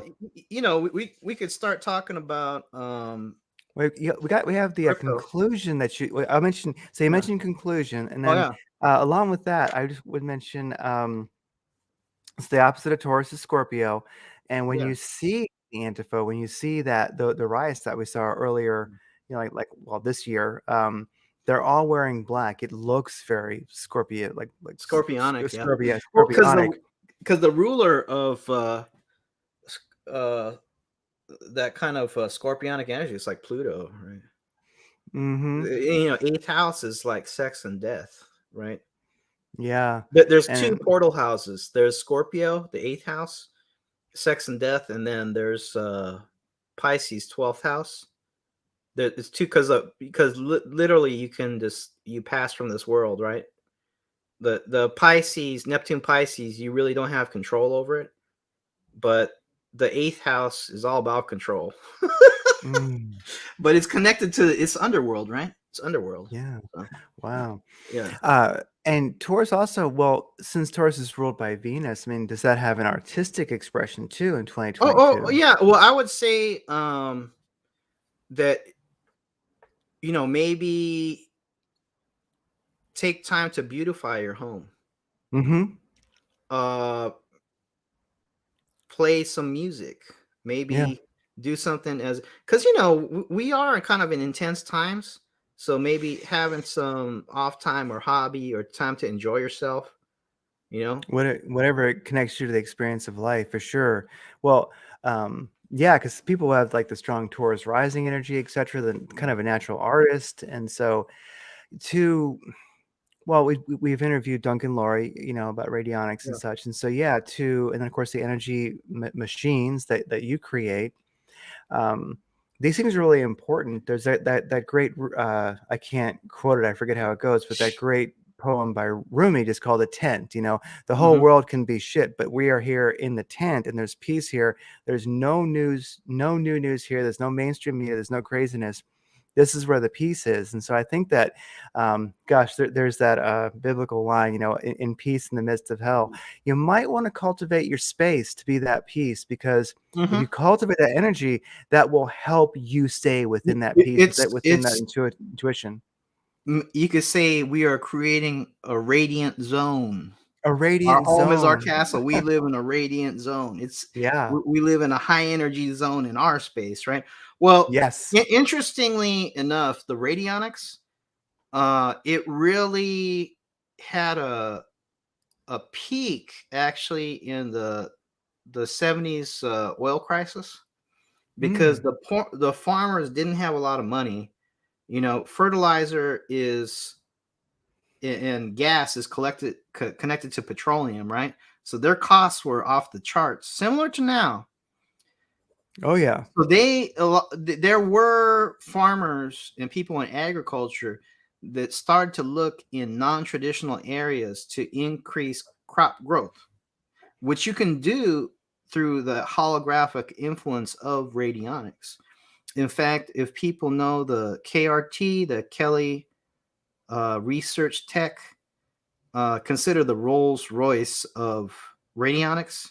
It's an American KRT. company, and their machines are specifically targeted for agriculture. So, like the Mm-hmm. wells, the imprinting spaces are much bigger, and you can have custom ones that are like a foot in diameter, because you're doing seeds. You could do like thousands of seeds, charge thousands of seeds at one time, and also uh, say you don't have the physical fertilizer, right? Mm-hmm. You could beam the holographic influence of fertilizer to a photograph of the exact field that you want to influence, and the plants will act exactly if they had been treated with actual physical fertilizer. Think about that one, you know? No, it makes And sense. Mhm, Yeah. And if there's the famous book, Secret Life of Plants, and then mhm, Secrets of the Soil by the same authors, and mhm, they really deep dive into radionics and farming. And mhm. yeah, it's legit. One can try it. I mean, it's so yeah. Well, I did an experiment a few years ago with Spooky 2 radionics, which is actually made by Bracana Labs in UK.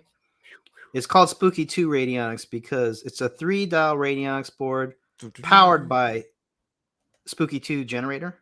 So it's two Hmm. companies. The generator's for Spooky 2. The actual board is from UK Bracana Labs. But one of the things you can do is, like we were talking about, imprinting or charging seeds for more growth, right?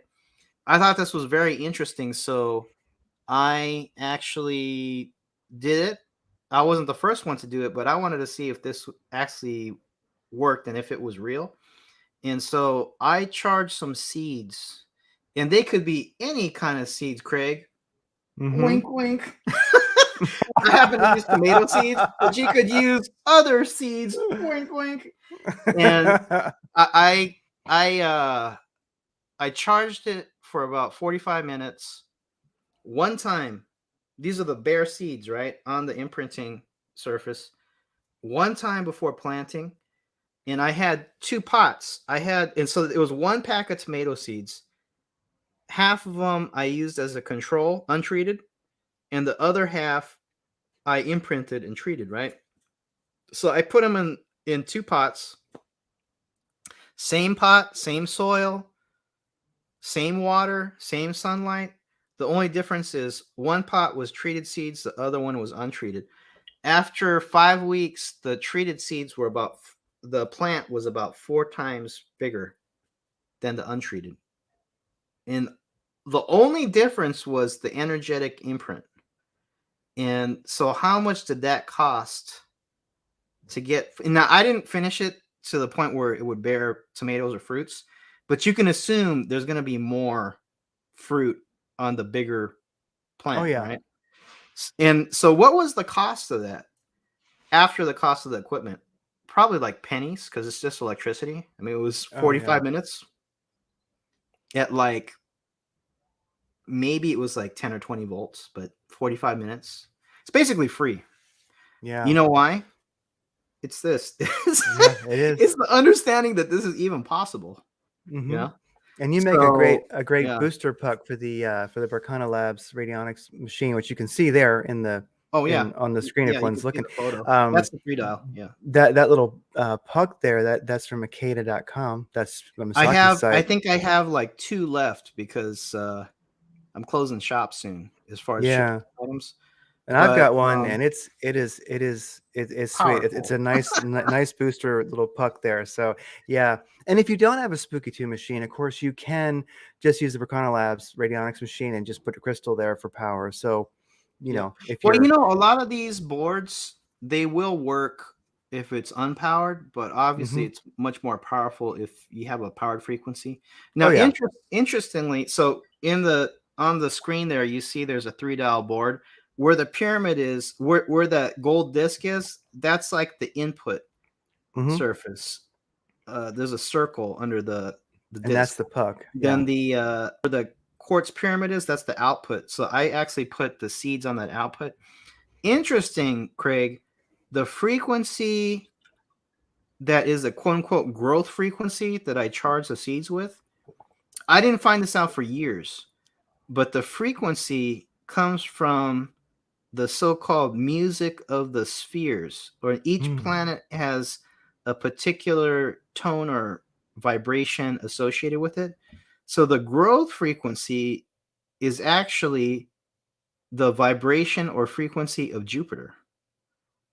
Now, why is that interesting? Because Jupiter in the archetypes is expansion or growth, right? And it made the plants grow bigger. So there again, you have the combination of metaphysics, the astrology, with the future tech of the radionic board, right? So that's the higher aspect of Aquarius. Yeah. Mm. Yeah, and these are essential technologies for, well, now they have been, of course, then starting 2022, definitely get your radionics board. Um, Uh, it's funny, we're going to need technology that maybe many of us have not used before. Maybe we have used some, but you're either going to be introduced to new technologies you haven't used, or you're going to be uh, uh, learning them. Like in the living room, we have actually one of your. I wish I had a picture of it right here. I could pull it up, but just the little square, I guess Schumann resonance square, little pyramid that you've got. You're talking about the green board, Yeah, the green boards. the You radionics know, board. Yeah, yeah, and I have like 2 of those left. yeah, and those are great because they're Yeah. not too pricey, and you can take that and you can put Yep. little discs there. You can put a crystal. You can put your Mhm. sigil, whatever that might be, your words. You put that there. And, for me, I have drawn on my crystal something kind of a sigil, Mhm. and really what I'm doing with that is running inside all the time, and that's actually that is my golden light amplifier to help Right. just Craig create that peace in the Craig house. won it was like a orgone power wand. Oh yeah. I've been doing giveaways on my Patreon, and then so Craig got one of those too. It's basically, it was a copper pipe with Organite, a yeah. quartz crystal point with a Mobius coil wrapped around it. So it's basically an antenna coil wrapped around a quartz crystal, which is quartz is the amplifier, right? And then based Yeah. on the shape, the pipe, a beam would come out the end. So it is kind of like a power, it is a power wand. Yeah. Oh, it is. And you can plug it Yeah. into a Spooky 2, you can plug it in and Yep. you can, radiate frequencies from it, which is Yep. really wild. And that thing is amazing. if you take it outside and you aim it at people and they can't see it, they will notice that thing. It's Oh, funny, but it feels like you can feel like it. if people have ever had like hands-on healing or Yes. Reiki, uh, it feels like a slight pressure. I mean, Yeah. it's not, to me, it's not subtle, you know? No, it isn't. So, It actually, yeah. especially a sensitive person, they it will knock them over. So it's actually it's I do appreciate that thing. We use that quite a lot. It so yeah, if anyone wonders if they are real, I mean this stuff. You know, let me throw this out there Yeah. because, you know, my pyramid career, as far as like making pyramids regularly, is coming to a close. So just throwing ideas out there for people that are interested in making pyramids or just the pyramid lore in general. So I had a vivid dream maybe 5 years ago, 5 or 6 years ago. It was when I was making my first powered pyramid, and I ran it 24/7, which I don't recommend to people, but I was trying to see what's the safe limit of the runtime, right? Right now, I would say if it's a power device, you know, if you run it like overnight for dream session or half day, that's good, and then take a break. But I ran it, Craig, 24/7 for like 4 or 5 Yeah. days. And I started getting these vivid dreams. Like my energy was ramped up so high into like that dreamscape. I was getting vivid dreams, which I typically don't get. And it was a zombie apocalypse dream, which didn't make Mm-hmm. sense to me. But now the times we're in, you know, hopefully it's just a metaphor because I don't want to see half rotten people, It's a zombies. metaphor for Well, sure already. walking Yeah. around. Maybe I it's a mean, metaphor. I hope, you know. yeah. Now, it wasn't. I wasn't scared because it was like it's like you're watching a movie, but you're in the movie, right? And these were slow moving zombies, but it was interesting. In the dream, I understood through the visuals I was being shown that because I had I had just made my first power pyramid, but in the dream, I was like, okay, Giza power pyramid. I'm holding it like a cannon, right? And I was like, not getting in a powered one. So, you know, energy coming out, not really doing too much. When I switched to the Nubian pyramid, which is the high slope, phi ratio shape, Mm-hmm. Nubian power pyramid, these slow moving zombies, they're like, they just drop to the ground. Mm. So there's something about that high slope Nubian pyramid that they say is 20 times more intense in half the foot space of a Giza pyramid. You know, you could see it. Giza pyramid, the energy is much more. I guess you could call it relaxing, not as intense because the slope is lower. But when you bring the slope up to a Nubian shape, it's like when you have a flashlight, the beam, if it's like a floodlight, that's like Giza, right? If Yeah. you tighten that beam up like this, you're getting like a laser. It's getting more and more intense. It's the same energy, but it's getting concentrated in a tighter area. So Giza pyramid, the throw or the range is farther, but it's less intense. Nubian pyramid, the energy is more intense, but you're bringing it right around the pyramid, right? I've thought about this a lot, and scalar, the scalar waves or scalar field, it will interfere with electronics. That's why I say, you know, don't keep your power device too close to like a laptop or computer. Like keep it a few feet away or like, you know, meter, 2 meters away or Yeah. something like that. Because and this actually happened to a guy that has one of my pyramids. He was running the pyramid right next to the laptop, and he was like, "Yeah, I was noticing like he was acting kind of weird. Like you'll see like the cursor, little mouse, like start going like this, right? And then eventually, I don't know what it does, but it basically burned out his computer. He has to get a new one. Yeah. Think about this, Craig. A lot of talk about smart dust, like nanotech. What if the zombies are actually people that are totally infested with smart dust and nanotech from the sky, breathing it in, food, or through you're getting trillions of particles in the juice? Yeah. And if you're in an intense scalar field, it would inactivate these nano computer particles. So I'm not saying that's what exactly what my dream was, or that is actually could be an effect, but just putting together things that I've seen and know about this area over the years, it makes a logical sense that, and if you have a high scalar energy, or you ramp up the scalar potential in your area by, let's say, you're wearing tensor rings, you have pyramids, you have shungite, you have quartz crystal, it is literally you're raising the etheric, right, energy in your space. And we know the bad guys, or these negative forces, they don't like high energy. And then when you have a powered scalar frequency, now you're cooking. So maybe the powered Nubian pyramid is the zombie killer, Yeah. Yeah. It definitely is. I get it. Well, once somebody starts experimenting with it, I say put it to the test. Do your own experiments, and you'll find that if it works for you or not. And at least for myself, yes, it certainly does. Yeah.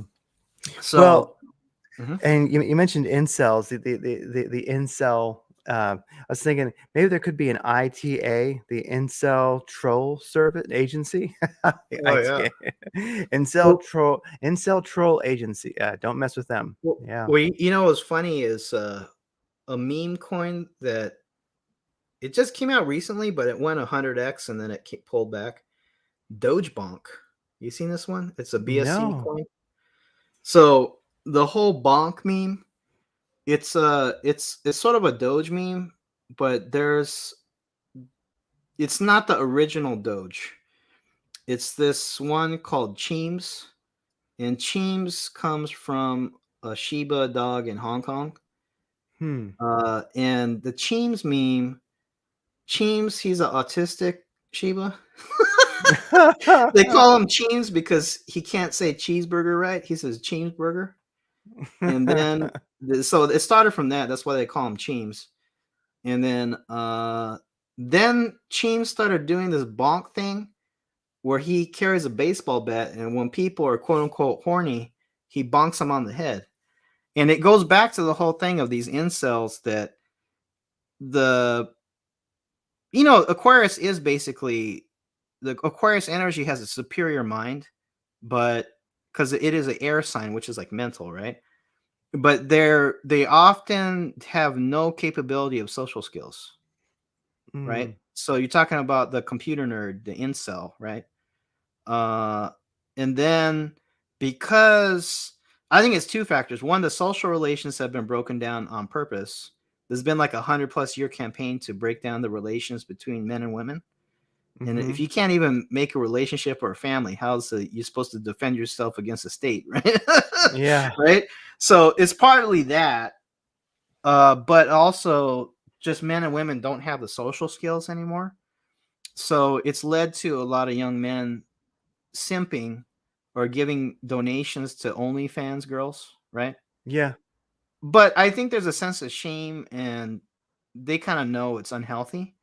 So there's a meme, even like we're in the last days of No Nut November. So the whole Doge Bonk thing, apparently it hit enough buttons to like go 100x in a month, and that's not a recommendation because the Binance chain coins, it's a hotbed of so-called rug pulls or pump and dumps. But I just thought it was funny that this coin came out of nowhere and went 100x in 1 month. So. Wow. Oh, somebody asked, do you think they put, do you think 5G had anything to do with the death at the Travis Scott concert, given nanoparticles inside the people? Sure. I think that could be a factor, but I think there was something else going on. Yeah, well, that's very Saturn. I mean, now that's Saturnian right there. That's Saturnian. Well, that's definitely scorpionic energy for sure. You know what, Craig? I could be. This is totally off the cuff, but Go for it. as I'm looking at it in my mind, because people have probably seen the footage and photos from that concert. Mm-hmm. and I could just be like making this up on my mind, but as I'm kind of like doing a quick intuitive read, I almost feel like what was going on the stage, because you probably saw it. It was a portal behind him, and it said "See you on the other side." I'm picking up almost that it literally was that. Yeah. Like the people. What I see in my mind is like the stage, like the performance going on the stage, in that front pit. It's like people are just falling to the ground, like almost shriveling up, and their energy is getting sucked right to the back of the stage. That's what I feel. Which is Yeah. kind of that's frightening. Yeah. Well, sometimes sometimes the simplest answer is the right one. You know what I Yeah. mean? And that, to me, that was my first thought too. It was just that obvious. People have read into it way Yeah. too much. I'm like, nah, it was a great big satanic ritual, and they were, harvesting Well, I life mean, force. you Yeah. know, and the Travis Scott, he is liable because he was right there, but he was probably not in his right mind, you know. But Mm-hmm. the video does show him singing on stage, looking down directly at the people that are dying, and he's just looking at them and performing. You know? Yeah. Yeah. And the thing is that we assume we're so modern, quote unquote, but it's just the form has changed because we don't have temples like they had in the ancient world. But we have, it used to be MTV. Now it's like YouTube, it's like TikTok and these concerts. So, that was Travis Scott, but we've had these pop stars like Ariana Grande, Britney Spears, Christina Aguilera. So they're basically the temple prostitutes, right? They're the priestess of the temple. But we don't have temples like they had in the ancient world, but we have the Super Bowl. That's a mega Oh ritual, yeah. right? So That's a mega ritual. it's basically the old time religion. It's just that people don't recognize what they're looking at, Oh, exactly. I mean, we Yeah. can look at the huge temples in Europe, to me, they were alchemical machines designed for a purpose. So we might not have that, but yeah, when you go to that concert, it's a temple, it's a machine designed to do something. Yeah. Yeah, and one of the things about the whole VR metaverse experience is from the radionics or just people that do or have experienced energy work. It does not matter if you are in the so-called real world, the 3D plane, or you're Mm-hmm. in a virtual space. The rules of magic and energetics apply no matter where you are.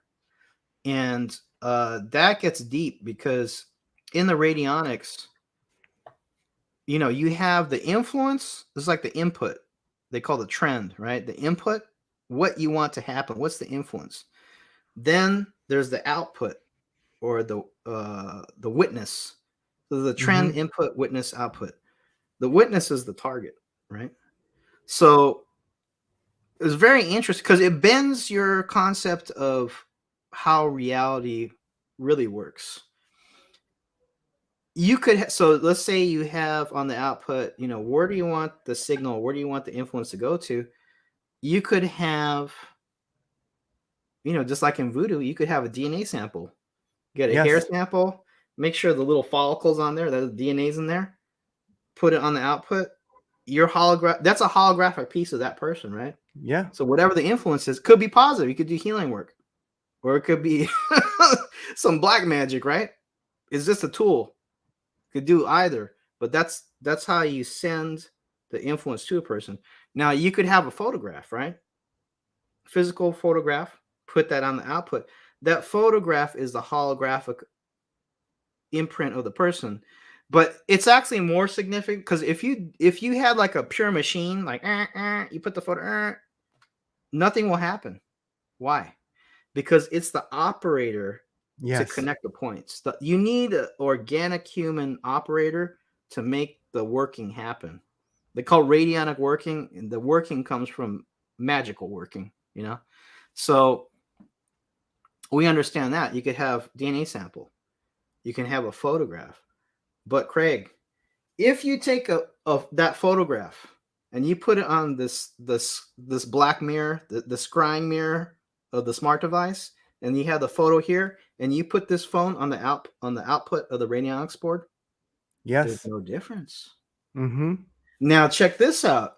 That's already trippy, right? Because it's like, okay, so it's not a paper printout. Now it's a photo on a screen, and it'll still work.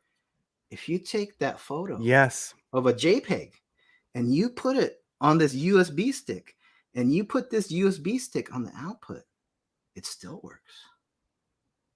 Mm-hmm. Now translate this to this digital virtual space. This is, people have no idea what they're getting into. And not only that, you are no longer in the 3D world, which already has rules to it. But when because these are coded, programmed spaces and worlds that are opening up, right? Yeah. When you enter that space, it's just like how they say, like, don't let the vampire into your home, because in letting them in your space, you are inviting them in, right? But if you flip it around, when you enter the space of another, you are entering their game, because they made the rules of the house. They programmed the rules of that world. You better know what you're getting into, because you, of your own free will, you did it. You didn't know you're going to get your ass whooped, but in like a more mundane way, the people that entered that Squid Game token, they just got rug pulled, right? But it could be much more serious, because I'm sure there will be spaces where there's a high level of occultism or whatever going on, and people think, well, what's the big deal? It's just metaverse.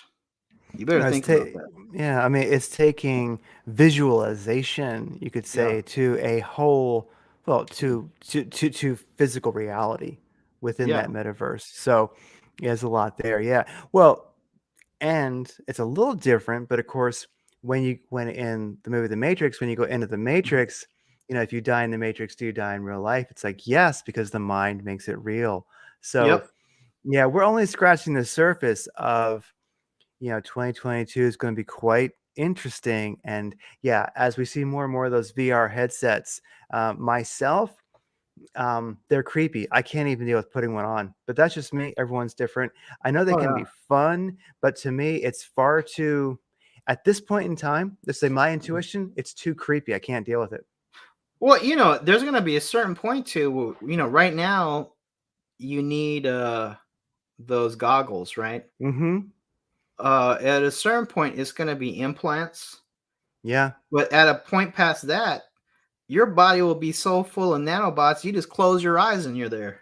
Yeah. It will be a layer over this reality. Oh gosh. Yeah. Yeah. And so there's an incentive also for the powers that be to just make this hell on earth.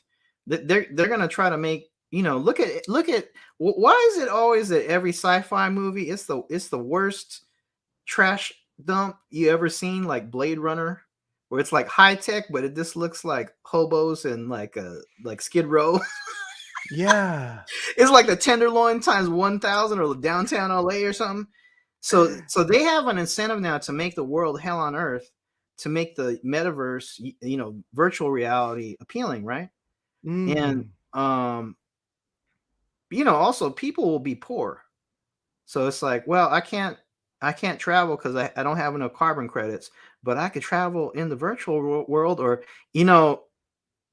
uh, I'm in a gamer chair crapping on myself, and I'm just in tattered clothing, but in the metaverse, I'm a king. I look like a Nordic god. I'm like Thor in the metaverse, but I'm actually in 3D space. I'm just crapping on myself, living on my UBI or something. Yeah. Yeah. Well, you when know? reality is better in the metaverse than it is Yeah. physically, there you go. Especially when there'll come a point where you can't tell the difference. Hmm. When you're actually in it, you don't know. So, Yeah. wow. So the thing is that Aquarius, because it's an air sign, everything moves faster. So, there's definitely pitfalls to cryptocurrency, but Good but segue. yeah, but all our lives, at least for people in US, we've been using the dollar bill with the all-seeing eye on the back of it, which is a magical sigil. So what's that about, right? But now things are going to move much quicker. So it's an acceleration in the relevant trends or the pressing issues will become in focus quicker also. And as far as like the dystopian aspects of this virtual reality, they've already been going on.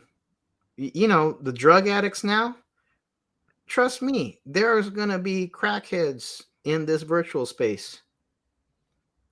Think about when they have direct brain stimulation of the dopamine receptors or whatever. People, you're going to find somebody shriveled up in a chair because they forgot to go drink some water or eat or something because they just like totally locked into, Oh, people might think I'm joking, but this is going to happen. oh This yeah. is going to I happen. mean, You're going to have people die because they were mhm. so addicted that they just shriveled up. And that is a reality, but it's maybe a metaphor for an unbalanced Aquarian world, right? Where you go all mental, right? You lose touch with the body. And supposedly this happened, digital crackheads, right? I have a Yeah. friend that's a recovery drug counselor, and I Mhm. told him, joking, not joking, I say, hey, you need to start you might want to stake out some space in the virtual world and have like a desk, because you're gonna have new clients soon. You're gonna have these digital crackheads, so Wow, yeah. Digital Crackheads. Good band name for sure, Digital Crackheads. Yeah. But well, yeah, being a crackhead, if you were, addicted to meth, you could just put on your, once VR is good enough, you can just go and just Well, yeah. you can just, it's free now, sort of. You can just go be methed out all the Well, time. So that's the thing, right? Right now, people are taking drugs, but hard drugs, yeah, I think the same thing will happen to drugs that is happening with money, where it's going to become abstracted, where it's not a physical substance, it's like a frequency or something. And yeah, so to get your hit, you'll still have to pay for it, but it'll be, the way it's dosed is totally different. But in a positive sense, see, this is all, it's not good or bad. mm-hmm, It's a technology and is based on the consciousness of the people that are using it. So, well, the difference between a narcotic that's totally addictive or it's going to kill you and something that's helpful is often just the dosage, yeah, right? yeah, So, uh, right now, big pharma, they're hitting people over the head, right? And let's say they actually have a legitimate medication that actually works, okay? That you would want to use. Well, you're taking a physical pill, but apply that to the same thing we just talked about. In the future, at some point, I think instead of taking or paying for pills or medications like that, you will be paying for a subscription to a frequency or something that is holographically transmitted to you. Think about yeah. that. And So, we're which already, that would be an awesome thing, right? oh Lowers yeah, the cost, lowers the mm-hmm, cost. You probably wouldn't have as many side effects and so forth. But the same thing could be used as a narcotic drug and make digital crackheads. it could, yeah. Well, and many of you us know? are already, and some of us are already doing that. I mean, if you've got your Spooky Mhm, 2, you got your Spooky mhm. machine, then you can have a series of programs run throughout whatever, Vitamins, yeah. vitamins. You can do, yeah, you can do a spike protein cleanse. You could have a, Yeah. it's always, so in a sense, some of us are already doing that. And then of Yeah. course, I mean, Well, I got a there, buddy, I mentioned this before, a buddy that has gout. And the yeah, difference between him running magnesium anti-arthritis frequencies and so forth on the Spooky 2 Rife machine, uh, he has points. If he's not doing that, he's punching walls, because gout can be extremely painful. It's basically like crystals that are in your joints and things like that. He says it feels like shards of glass in your joints. And the Wow. difference between him having a gout attack and being able to operate normally is just a frequency that's transmitted through a scalar transmitter from Spooky 2. It's a little Yeah. holographic frequency. Yeah. So, that's one of the things. If people are interested in Rife machines, Spooky 2, Burkana Labs, Radionics, these very specialty items, and many of them are manufactured in China, I would get them now, Yeah. because I think in the near future it's going to be a lot more difficult to obtain these items. Because I've even seen it with like music and DJ equipment. I assumed, Craig, that I was going to get some deals, right? What I'm Mm-hmm. seeing is the prices are either holding steady or they're going up, Oh because yeah. I think, music equipment, it's a very specialized field. It's not like the average person uses these things. And so I'm assuming they're making less units, and then the availability and price of the parts is causing price increases. So if that's happening with like DJ equipment and sound equipment, what do you think is going to happen to these like radionics? It's like a 0.00101% of the people that are into that. So I would, even if you don't think you're gonna use it immediately, I would get it if you're interested, because those are Yeah. very specialty items. Yeah, and by Burkana Labs, their radionics board, it's like I think under $100, and I It's like know. 150 shipped from UK. Yeah. Gotcha. And I know when you can make them yourself, you can like look online, there's diagrams and such, but for the trouble it's going to cost to figure it out and make one, it's a Oh yeah. pretty darn good deal. And it's a very slick, nice little board. And then of course the radionics machine, I'm sorry, your Rife machine, the Spooky 2, um, there's the Spooky 2, then there's a slightly nicer one. There's And Spooky 2 has, so the Rife machine, it's a frequency based therapy mhm, to kill virus and bacteria. And the driving unit is the Spooky 2 machine is actually a frequency generator. So they have yeah, two of them. They have a lower end one. I think it's around $100. But I would get a kit, not just like the generator. But if yeah, it they was have a nice generator only, it's kits. around $100. And Yeah. then they have a higher end one that's like around 500 plus. But in any case, just go check it out if you're interested in these things, because again, it is with the trend. And then given the where we are also, is that if you have one of these Rife machines or some of these frequency based, you know, therapies, we'll say, no matter what happens as far as like disease, pathogens, smallpox seems to be on the rise. The meme with smallpox, Yeah. you could just beam it. You know, I've proven And that's another thing through the years. mhm, A lot of these things, including like I did some crypto stuff with the yield farming recently.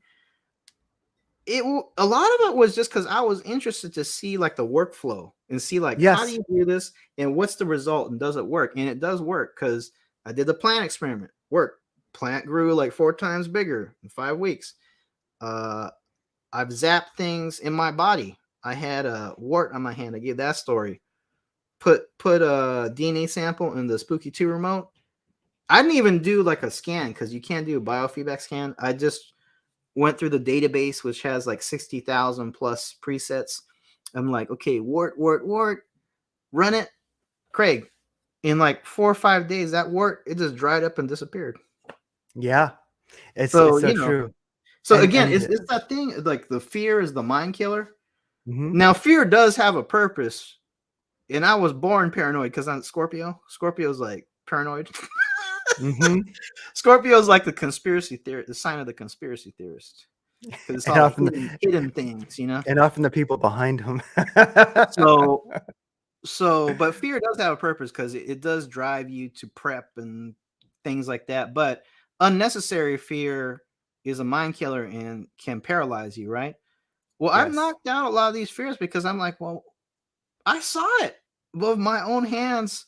I use these frequencies and things that people say, like, well, that's just how it is. No, I would say all disease can be cleared if you have the right frequency.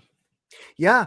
And the thing Yeah. is, like you're mentioning, even if a person doesn't have an immediate use, Yeah. you can fire up your Rife machine. And the thing about the two models that's a big difference for me is one has to be plugged into the computer. Then I think one you can actually give it the program and it can run not plugged into it, which is kind of nice.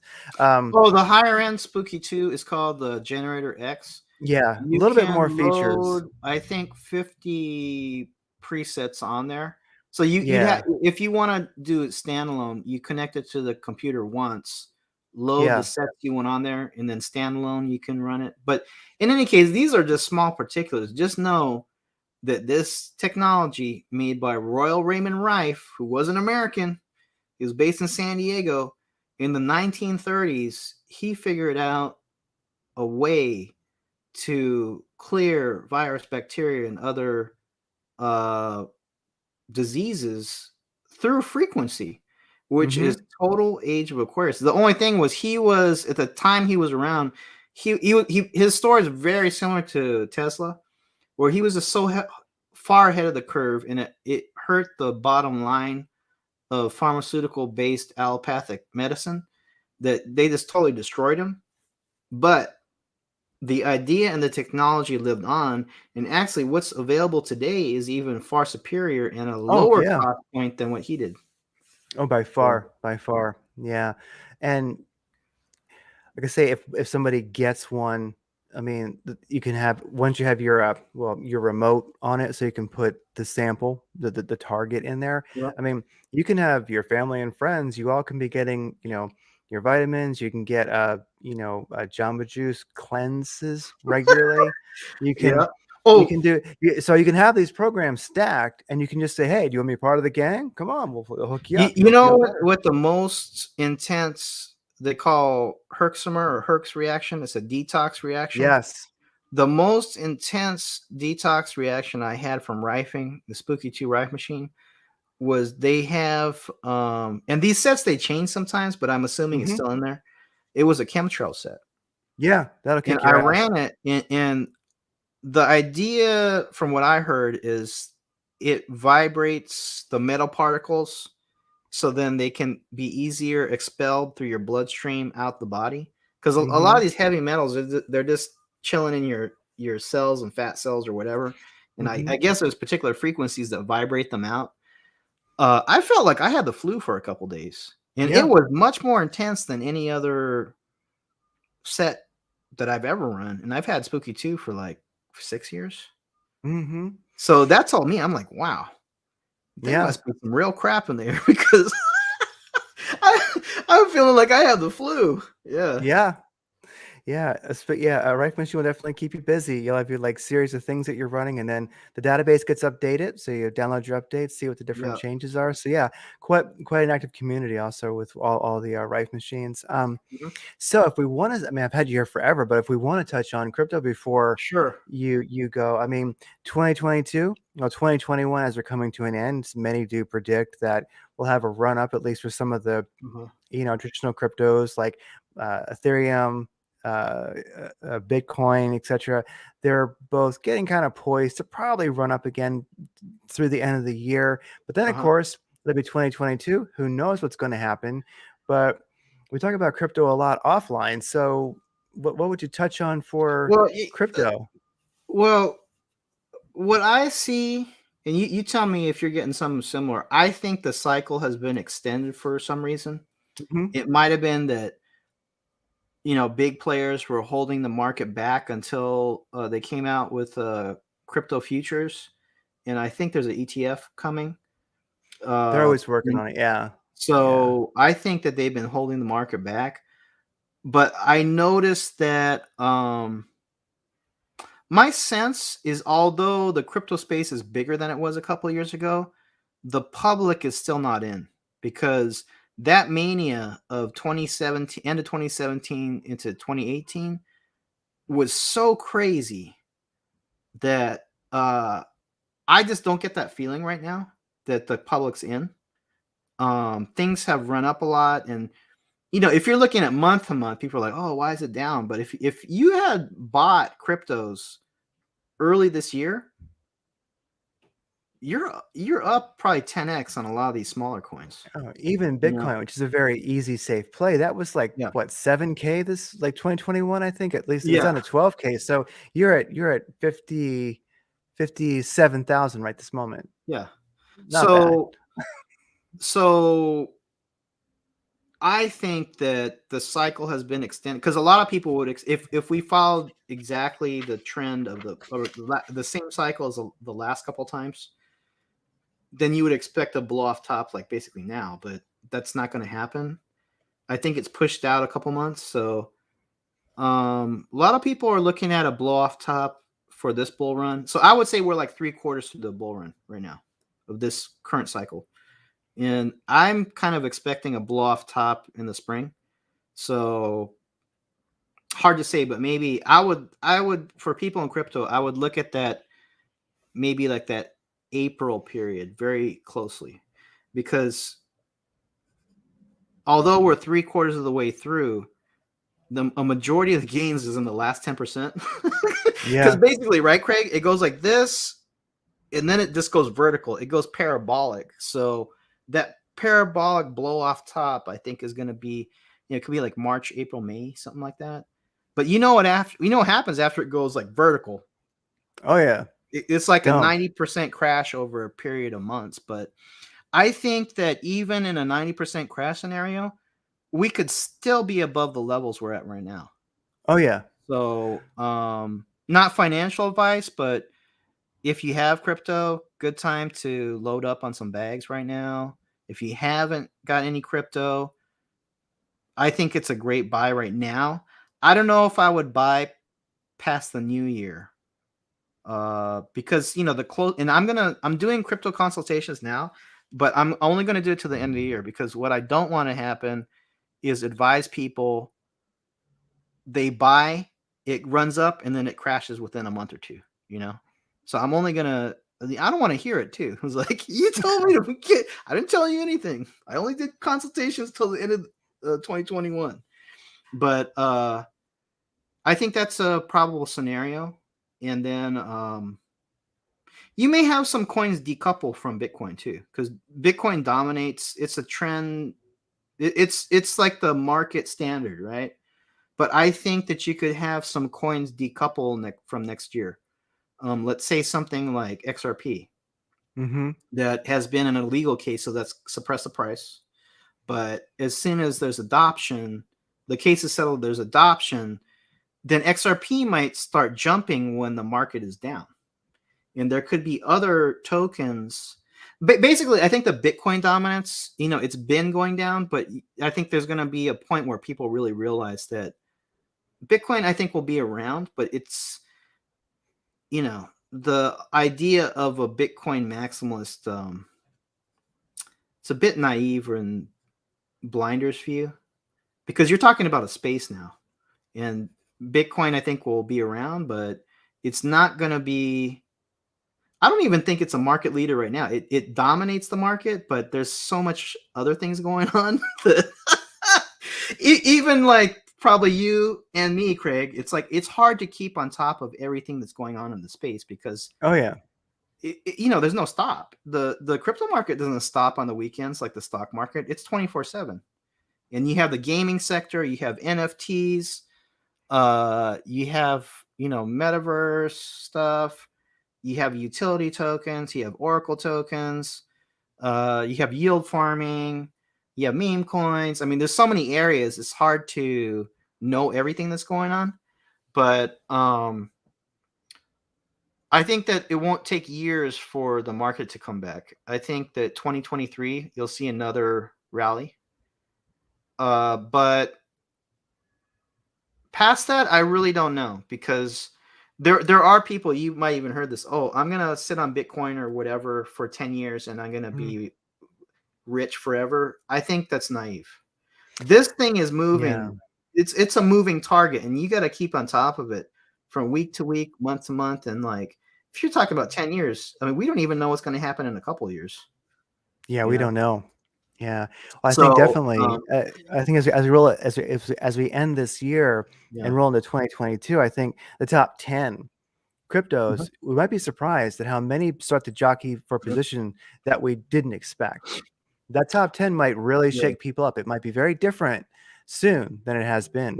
Well, you know what? People think this is ridiculous if I say this, but I'm saying it because I think it may happen. That Shiba Inu, which has been a trending coin, actually Shiba Inu, which is Ethereum based coin, it was a pure quote unquote shit coin, meme coin that took a note from Dogecoin, right? It had the Hmm. funny yellow dog, Shiba Inu dog, and then they basically took that idea of the dog meme coin, but then they made it more like an ecosystem, right? They have a swap site, Shiba Swap. They have NFT, the Shiboshis. They're in the works to make their own I think it's a layer 2 blockchain. What do they call it? Shibarium or something like that. It's a L2, basically it would lower the cost because Yeah, Ethereum blockchain very expensive, but if you have a side chain, lowers the cost. So basically, it's fleshed out. It's not just a meme coin. no, I think Shiba Inu is going to be a top 4 coin out of on Coin Market Cap, or like let's say out of all cryptos, out of 10,000 plus cryptos, I think Shiba Inu is going to be a top 4 coin. It may even this sounds crazy, but we'll see. It may even hit number 1 or 2 for a time. Now, if it will hold that, I don't know. But why am I saying this? Because, well, number one, somebody put like 500 million plus dollars into Shiba Inu last week. Somebody knows something. Also, consistently on Coinbase, the number one traded token is Shiba Inu. Number one is Shiba Inu. Number two is Bitcoin. Number three is Ethereum. And number four was XYO, which is like a geo token, Oracle token. It's a database, geographical database token. So it's already happening. I mean, think about that. Now, by price of a token, of course, Bitcoin's more. But by market cap, Shiba Inu could reach that level. It would have to be Shiba Inu would have to go up 50 to 100 times to hit and pass the Bitcoin market cap. But that could happen because look how many zeros it has. yeah. And that's something I would, well, just not financial advice, but I'd recommend to people is that you'll often hear, oh, well, that would mean the market cap would have to go up, the crypto market cap. Yeah. Yeah. All right. So, in other words, if the crypto market cap would have to increase exponentially, Yeah. that it can't, it's silly. So I Yeah. hear that argument quite a lot. People would say, well, but for SHIB to move up a couple spots in the top 10, it means if their market Well, the cap thing is grows. that people are looking at it from their perspective today, Yeah. but and they're looking at crypto as kind of like a side, economic space or something like that. What they don't understand is crypto will become the economy because Yeah. everything is going to be tokenized. It's already been decided, right? And Oh, especially you yeah. talk about the synthetic assets and derivatives money coming in. So right now, the crypto, the total market cap of the crypto space is between like 2.7 and 3 trillion, right? Yeah, I think it's just hit 3 at like recently, but it only Yeah, for a moment. Yeah, so yeah. yeah. So it's gonna be 10 trillion, it's gonna be 100 trillion. It's Oh, gonna and well, people Craig, act it's and not, people there's yeah. people that are just using pure, above board metrics, saying that they see crypto hitting about 200 trillion, but Yeah, there's and it's gonna. some intuitives that are saying it's going to hit like 700 trillion. Yeah. So Yeah. divide like 3 into 700 or even 3 into 200. This is how much it has to grow, and we're going to go through extreme parabolic up moves and crashes, and there's going to be like flash crashes. So people that are in crypto, just be ready because Aquarius is, the symbol of Aquarius. It's like waves. It's like a Yeah. triangle wave like this. So it's that chaos. You get great for traders, right? You get Oh yeah. extreme up moves and extreme down moves. And I think one of the things with 2022 is there's going to be so-called like cyber terrorism and hacking attacks, which gives an excuse. They're going to say like, see, we need to go to internet Oh yeah. 2.0, right? So I think that that's going to affect crypto a lot. Is if say Coinbase gets hacked, that's going to like totally wreck the confidence of people. Mm. But long term, the trend will still keep going. Another thing I'm noticing is the rise of these quantum security tokens or encryption tokens. Now, why is that significant? Because blockchains and cryptocurrency rely on encryption.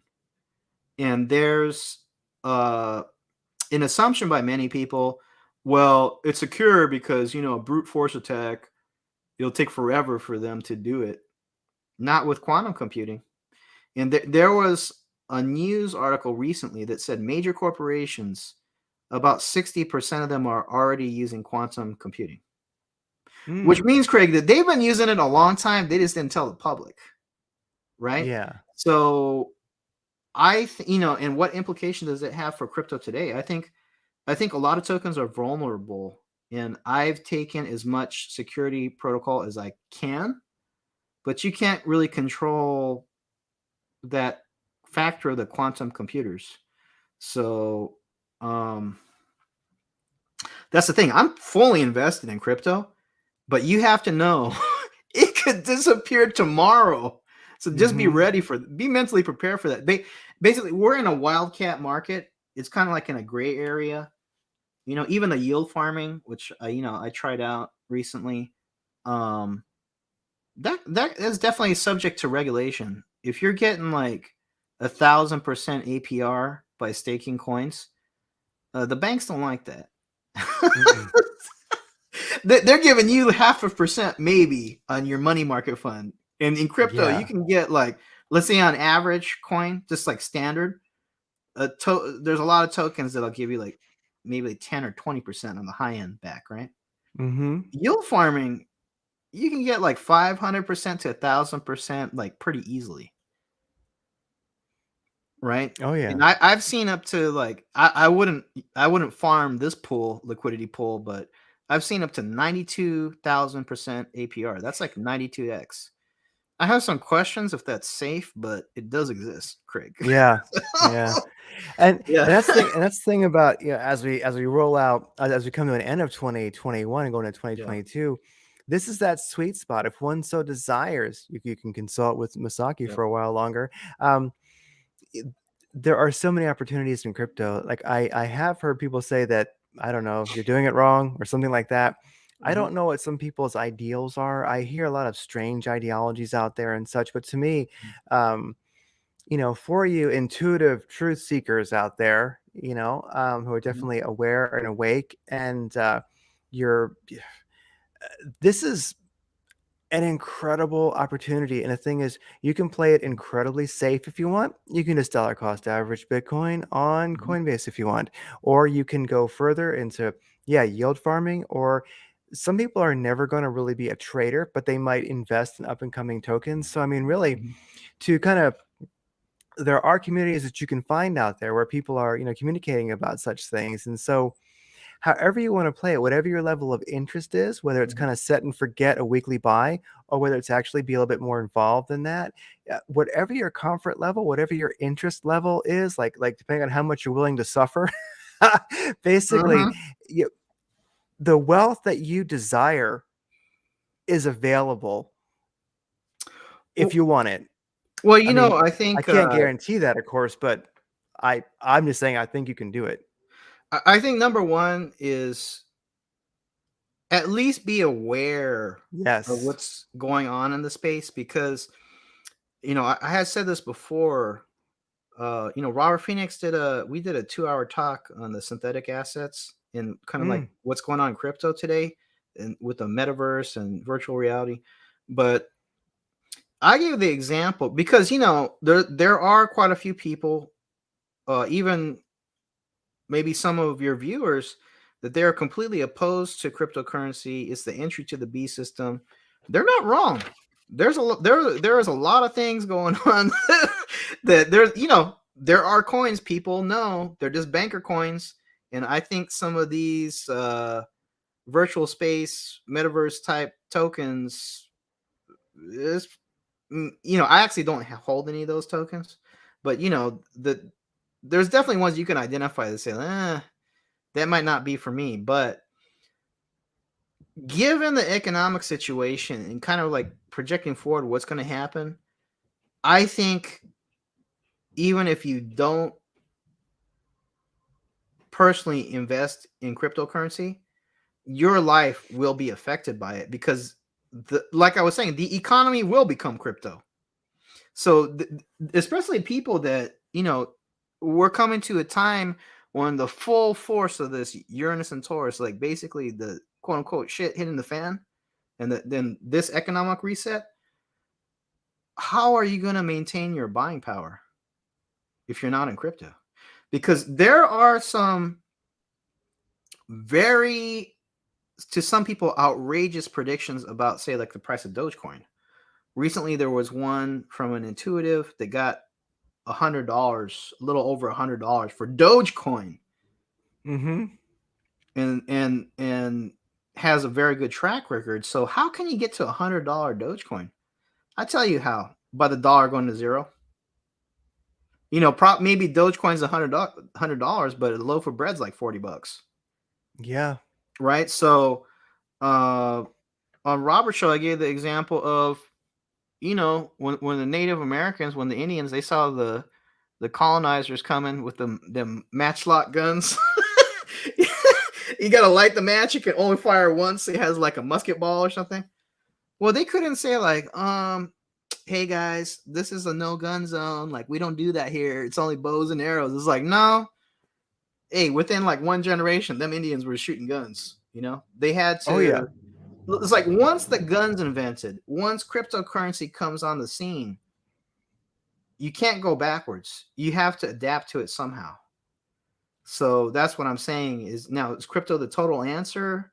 No, but it's a reality that it's going to, I think it's going to become the economy, and there's up and downsides to that. Mm-hmm. But just know that this is part of the age of Aquarius, And So cryptocurrencies are definitely a collective red pill for uh-huh. many people because when you begin to get into crypto, even if you just read like a book like the Bitcoin Standard or just whatever your awareness is you learn more about it. I think one of the things that becomes startlingly clear is that just the totalitarian system that we live under, people don't realize how fiat currency, rules our lives and Oh how yeah. and like I knew, but I never understood. I never really knew until I got into crypto. And then I started realizing, wait a second, why do I have to ask the governments of this world permission to Uh-huh. exist? Like literally. And Yeah. fiat currency really it controls your ability to even exist. Well, And without fiat currency, for one thing, here's a big one. uh-huh. If you don't if a person says, well, what's wrong with fiat currency? Well, how about this? You move to a sound currency like Bitcoin. Let's just, for example, a Uh-huh. sound currency.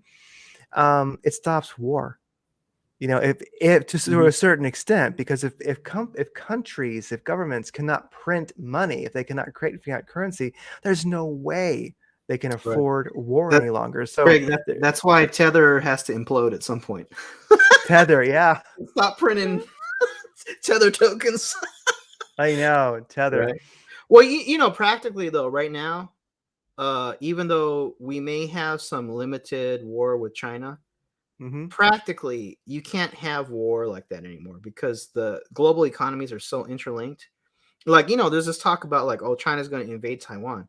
Do you know how tightly connected the economies of Taiwan and China are? Overseas Chinese built modern China, the communist, mainland China. they would not have been able to do like 1% of what they did if China, overseas Chinese didn't exist. The economies of Taiwan and China, although it's two systems, are so tightly interlinked. You know, it's all a show. You know, the real way you do war now is like what's being done. It's psychological warfare. It's through the juice.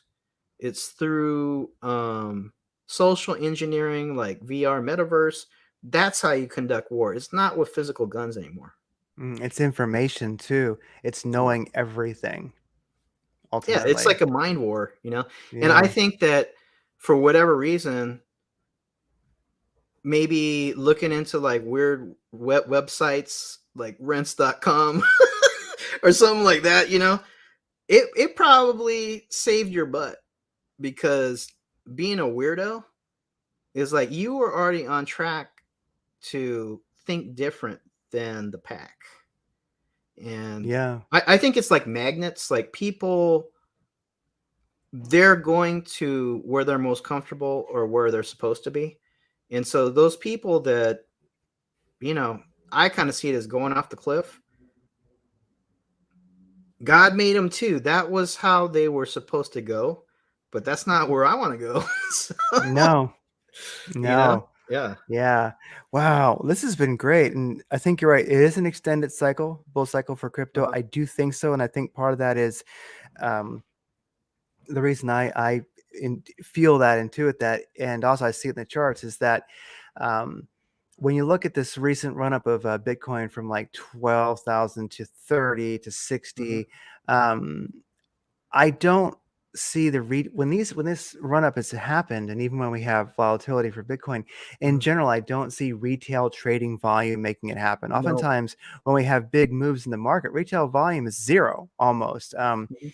For Bitcoin, but yeah, it'll pump. And so I think that the only way that Mhm. can be happening ultimately is over the counter trading, and that's pretty Mhm. much if people aren't familiar, it's just somebody who's going to buy quite a lot of Bitcoin will buy it, from an Mhm. exchange. We're talking like $1 billion worth, or hundreds or like $100 million chunks of Bitcoin or some other crypto, and they're doing it basically legally, but they're doing it where it's not apparent. The volume is not seen. The Bitcoin Yeah. or moving, it becomes apparent, but not immediately, and it's all ultimately legal. It's not necessarily wrong, but the big institutions don't want to buy $100,000 or $100 million or $1 billion chunks of, let's say, Bitcoin and Ethereum, and have you see that, have the exchanges react to it, because Well, it's yeah, going to pump or dump the price. So they're probably going through the back door. they're going to the back door. They're Yeah, doing like OTC, over the counter trade. OTC. Yeah, so So it yeah, shows on their books, but we don't see it in time. Like basically, the market yeah, doesn't react to it yeah. because That's why, it's a funny thing. But every time there's a big buy opportunity in Bitcoin drops, all the exchanges, they're down for maintenance for some reason. And then yeah, a couple hours later, after the funds loaded up, they're like, okay, now the doors are open again. yeah, The yeah. big boys just loaded up the truck, and now the dips, like, we're off the lows, and now retail, the so-called public, can come in. We'll let you get a little bit. Yeah, well, it lets you get a little bit, and like all that movement happened while there was virtually no retail volume. Yeah. so so yeah, I think this is like high octane speculation, but I do think that, of course, we do have the Great Reset coming along, and we do have of course, the dollar being devalued by the second. And if you've got billions in your of dollars, you think about how much you're losing per day, as far as Yeah. because the dollar is weakening.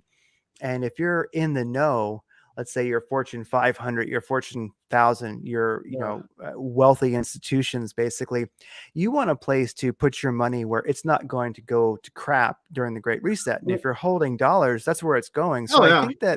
I think part of why this has been extended, and part of why Bitcoin through a lot of 2021 just ranged within these tight little ranges for Mhm. months.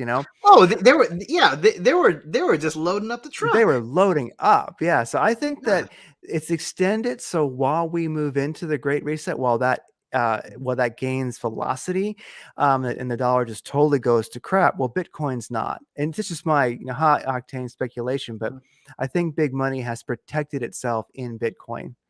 It's just my Yeah, take on well, it. if you want to be in a so-called blue chip, a very vanilla coin that's not too crazy, it's going to give you gains, but it's basically perfect for funds and large, high net worth individuals. Yeah, Hmm. Bitcoin would be the one. Yeah, For me, because I'm a so-called shitcoiner, yeah, Bitcoin is like boomer gains for me. yeah. But if you're a large fund, I could see that. When But you're talking notice billions, that's there was somebody out there that put a $500 million bet on Shiba Inu though. So yeah. Somebody did, and that's a thing. I mean, don't be surprised. That's definitely something I just my take on the end of 2021. Like I say, I'm moving to 2022. uh-huh. The top 10, the top 20, 50 cryptos are going to be all over the place. And we may see a crypto in the top 10 that we Well, never even expected.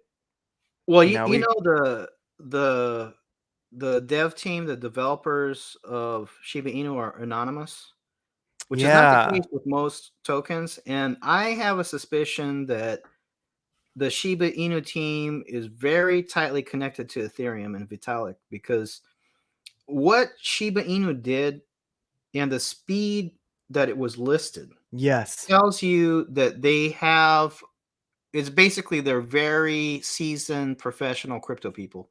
And yeah. they did not pay, as far as I know, they did not pay for a Coinbase listing, which most coins you have to pay for a listing. They And didn't. Binance too. Yeah. And yeah. So And so it's just very interesting that, so again, this is why I think Shiba Inu, it's actually a project that's very successful on its own, but it definitely helped Ethereum, because the things that Shiba Inu has done, they already existed. NFTs, Ethereum swap site. They're working on a L2 chain, right? Side chain, Ethereum side chain. But it's the first time that the public, it was a way to introduce a mass of people, just like, a lot of people that had never bought crypto before got in through Dogecoin. I was one of those people. I had yeah. Dogecoin in 2014. I didn't even really understand what crypto was. I was more attracted by, that's pretty funny. There's a funny yellow dog, so I'm gonna buy some. And it was, whatever it was, $5 or $10 worth. Yeah. But a lot of people are being introduced through crypto now through Shiba Inu, but they're learning about NFTs. They're learning about Ethereum swap sites. And it's basically, if you're talking about promotion or really solidifying Ethereum, I mean, Ethereum's like established already, but you know what I'm talking about. It's like a mass kind of like noob, that like a whole group of new people getting into crypto, but it kind of like a more advanced level than just buying a pure meme token. Yeah. XRP and other coins are now trying to reproduce the Shiba Inu project, because XRP has this XR Doge. I mean, Really? it's really not interesting to me. The cartoon dog XR Doge looks terrible to me. Mm. But guess what? They're talking about NFTs, this and that. It's a carbon copy of Shiba Inu.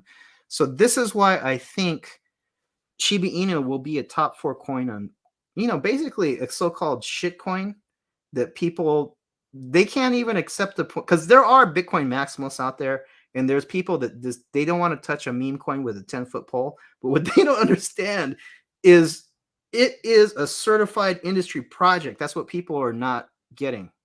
They're Yeah. thinking it's just some random token that came out of nowhere. I don't think so. I Yeah. don't think so. And Yeah.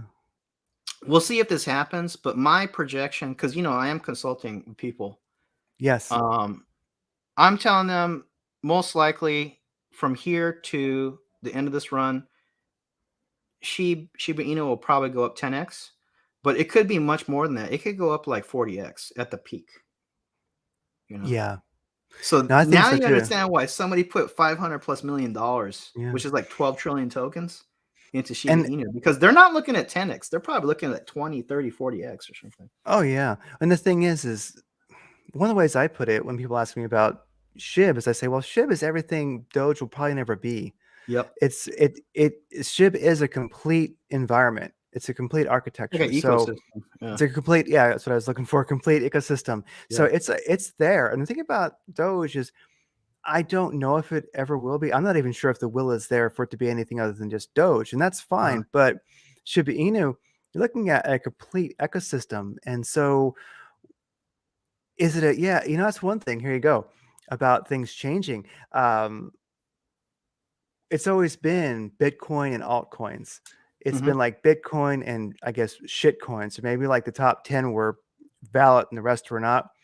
Really, I would say that for people who want to be maximum successful, you got to lose that ideology. Just forget it because Mm-hmm. that's not how it works. If you make 2000x gains, I don't care how you did it, whether it was Doge, Bitcoin, or whether it was SHIB, or Mana, talking about the metaverses. If you did it and you captured those gains, you did it. Mm-hmm. That's what matters. And to me, I mean, 100x, fine. I will take my 600x gains, and you can call it a shitcoin if you want, but Well, whatever. well, higher risk equals higher profit and vice Hmm. versa. So the meme coins, you could lose everything.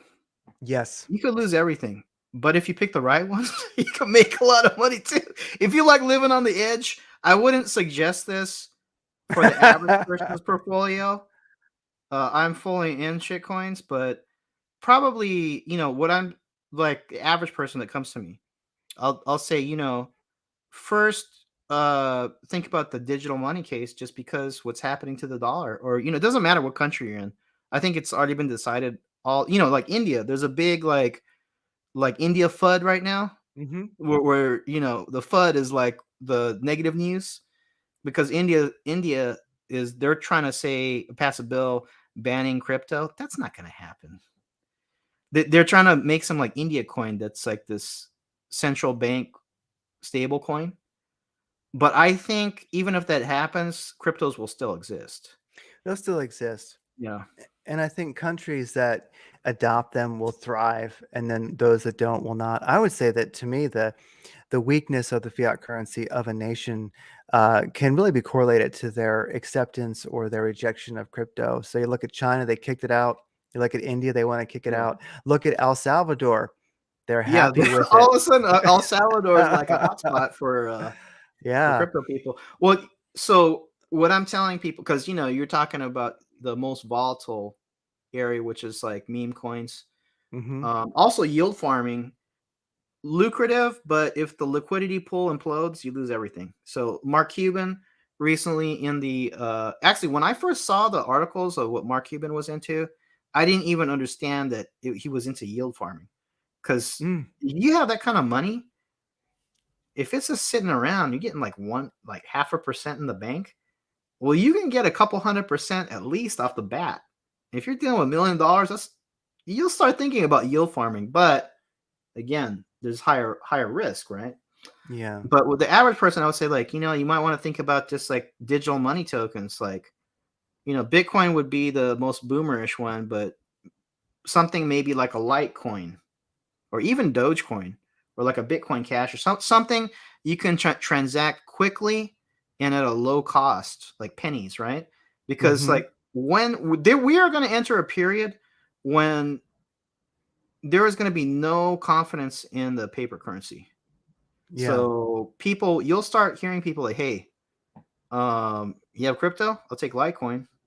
And then people won't want to wait like a half hour for a transaction, 5-10 minutes at most, right? It's like I could do Litecoin, boop, like Boom. it Done. took like 5-6 minutes, done, right?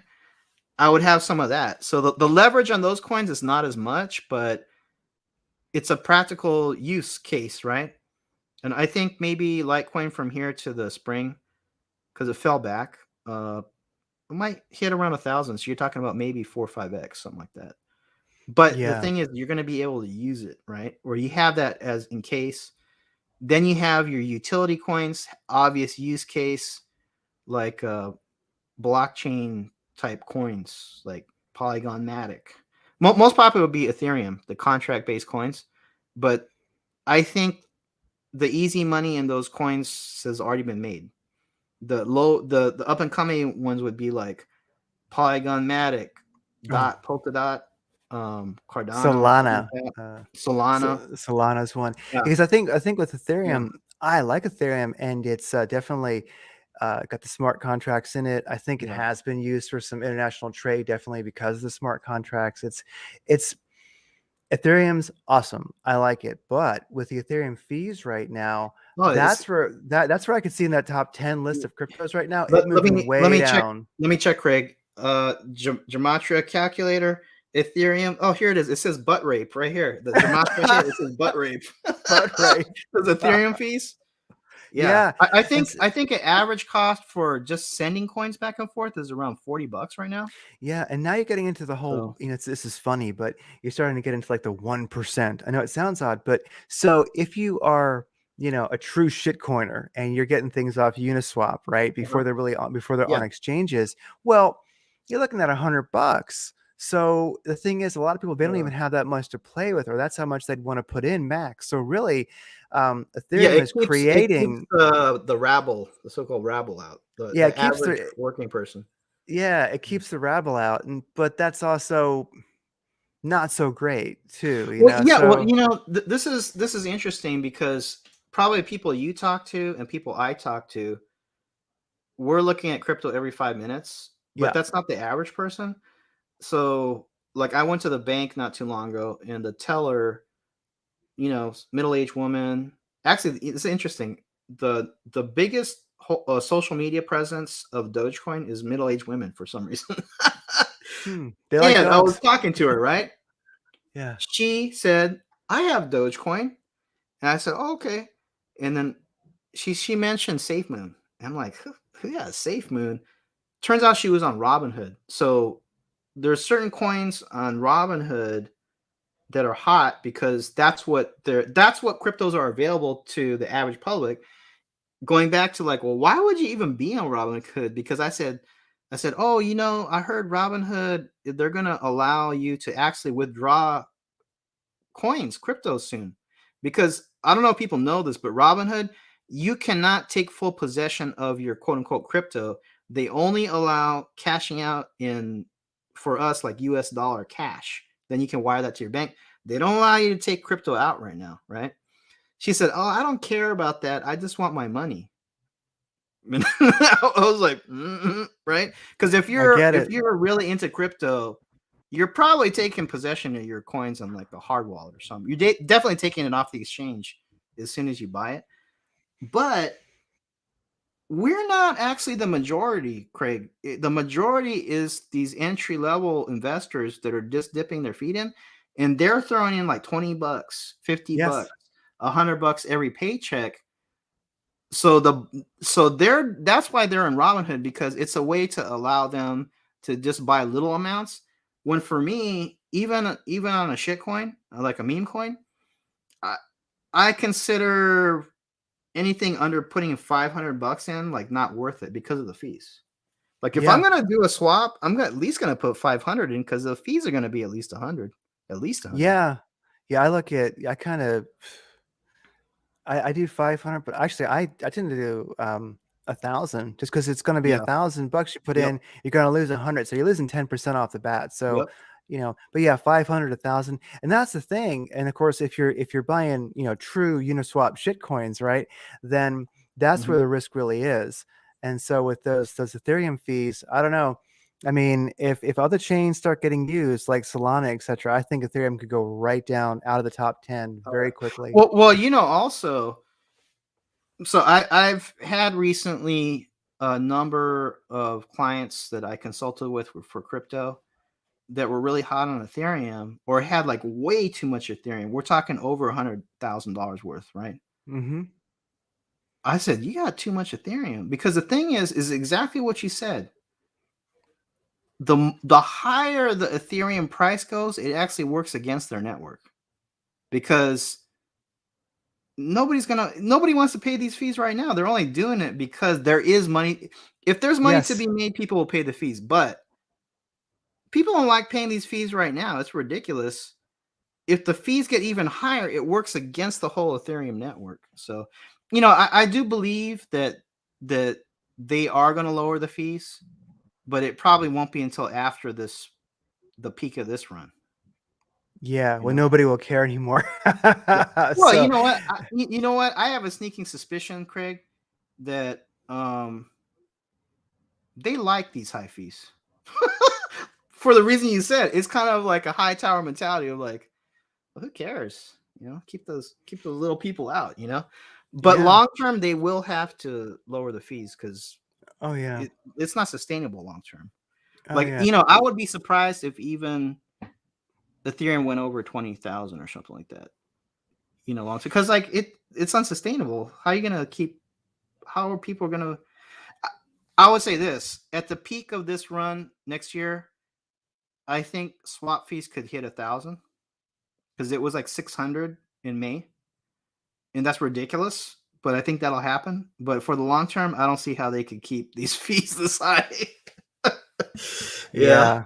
Well, eventually projects just aren't gonna happen, and where, like, I paid Yeah. plenty of gas fees Yeah. for SHIB on Uniswap, and I could care less. I mean, I made plenty of money. So if you're playing with enough money, Uh-huh. then it's fine. But yeah, it does take a lot of people out of the game. Um, but the thing is, so you look at SHIB or a lot of stuff, people just won't buy it until it's a regular exchange. So SHIB Yeah. is on Coinbase Well, now. yeah, So like it's big it's deal. it's everywhere now. Yeah. Yeah. So I think that the high gas fees, as they get too high, eventually it takes out the shitcoin speculators. Yeah. But still, people who've got the yeah, I guess they just push it as far as they can. I mean, it's kind of a supply and demand thing. People will pay a Well, hundred bucks, but they won't pay 1,000. I would say this, just just general, not financial advice, but this is how I see it. As far as a general portfolio, the value of say Ethereum, because if you're talking about blue chip coins, people know Bitcoin being the first, and then they know Ethereum, so on. But the value of Ethereum is not really the token itself; it's the network. The value is in the coins on the Ethereum network, like Shiba Inu, and then going back to what I said, I've had some clients. They had, I said you're not going to lose money, but past a certain point, it doesn't make sense to have this much Ethereum because you really want to use it for tokens on the exchange. It's just like Apple has the Apple App Store, right? The value of the App Store, like they're providing the platform for people to build on the Ethereum network, just like the Apple App Store, right? So, you know, have some good Ethereum tokens, so-called ERC20 tokens. If you have Shiba Inu, the leverage on that is far greater than holding Ethereum itself. That's what I was saying about, you know, you're not going to lose money, but as far as I call it, like tightening a portfolio up is like, diversify basically, you know? So, but you know what? You know what? Another thing I found, Craig, is Hmm. there are a lot of people that have never done a 101 on crypto. So they're kind of flying blind. And I think if you're in the space, that's still good. That's more than most people right now. Because I think something like 10% of the population has crypto. But of that 10%, the savvy ones is probably 1% or less. Because most people, I think they're just flying blind. But that's why, you know, I could have done it a lot earlier this year, but I just got so many requests of people wanting some help that I say, okay, because I'm basically in the process of closing my shop down or whatever.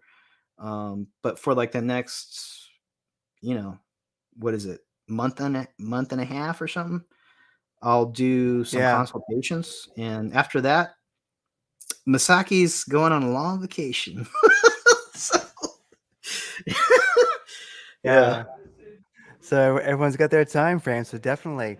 Well, yeah, we're just touching 3 hours now, so I'll let you go. But Akeda.com, that's where people can find out yeah. more about Masaki. You can book your numerology sessions there. You can get one-on-one crypto consultation. And I can definitely say that Masaki will he can help you go as far as you want to go in crypto. Not financial advice, just saying. Yeah. Crypto. Masaki and I talk plenty offline, and you know, I do my best to keep up with him. So he I get definitely it. is. Well, He definitely is Craig's the a great master resource. TA trader. I'm the master of the shit coins, but Oh yeah. for the Well, average person, I do make a safe and sane portfolio. Crypto is volatile across the board, but this is kind of the way that things are going. For the yeah. average person, I'll just end on this because I do want to make sure that people, the crypto, you better, whatever you put in crypto, do not borrow money. Don't put in money you can't afford to lose. But I think that learn about the space, wet your feet, just do some basic, even sending a coins back and forth, something like Dogecoin or something that's cheap, or Stellar XLM. There are tokens, or like say Litecoin, very cheap to send back and forth. Get that experience, because you don't want to do it when the dude who's hitting the fan and it's like crisis time with like the sweat beads. Get experiences doing basic stuff now, and then really leverage stuff like the meme coins and so-called shit coins or whatever. That's okay, but for the average person, maybe 10% of your portfolio or something, because just that small amount, if it works, the leverage will help the portfolio. But if it doesn't work, which happens a lot with these meme coins, then you didn't put all the eggs in the one basket. So I just want to put that out there, even though I am the shitcoin guy. I'm the dog coin guy. So Definitely. Well, yeah. I mean, there's so many things people can do, especially if you're not familiar at all. You yeah. can make yourself a Coinbase account. You can do your, know your customer on there. You can get your MetaMask wallet. You can Yep. buy something. You can send something.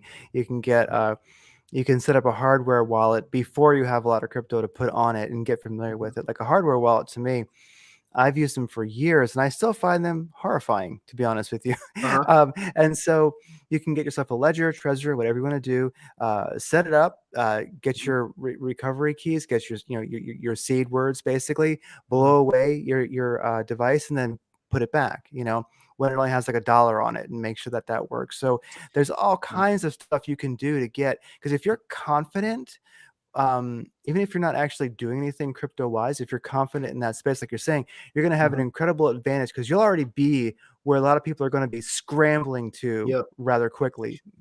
Yeah, just start wetting your feet. If you're interested.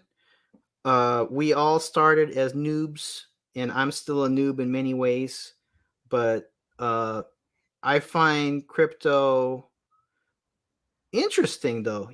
Obviously it's called cryptocurrency, so there's a financial money element. But a lot of the things I've done, the greatest gains I made was not because of pure financial interest. It was because I thought it was interesting. There is no logical reason to load up on Dogecoin when nobody cared, except for crazy people like me, because I thought Dogecoin was hilarious. And I did it at a point where it was basically cost nothing, right?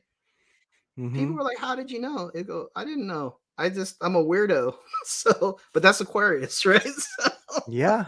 Yeah. And this yeah, is that time, definitely. All right, everybody. Well, Misaki, yeah. thanks for being on. I will send you a link to this live stream if you don't already have it. And Okay. we're going to make a cool looking show cover for it. So I'll update that in a little while. But anyway, thanks for being on, Misaki. And well, we'll do it again next year, maybe. All right. Have a good one, Craig. Thanks. Bye. All right. Bye bye.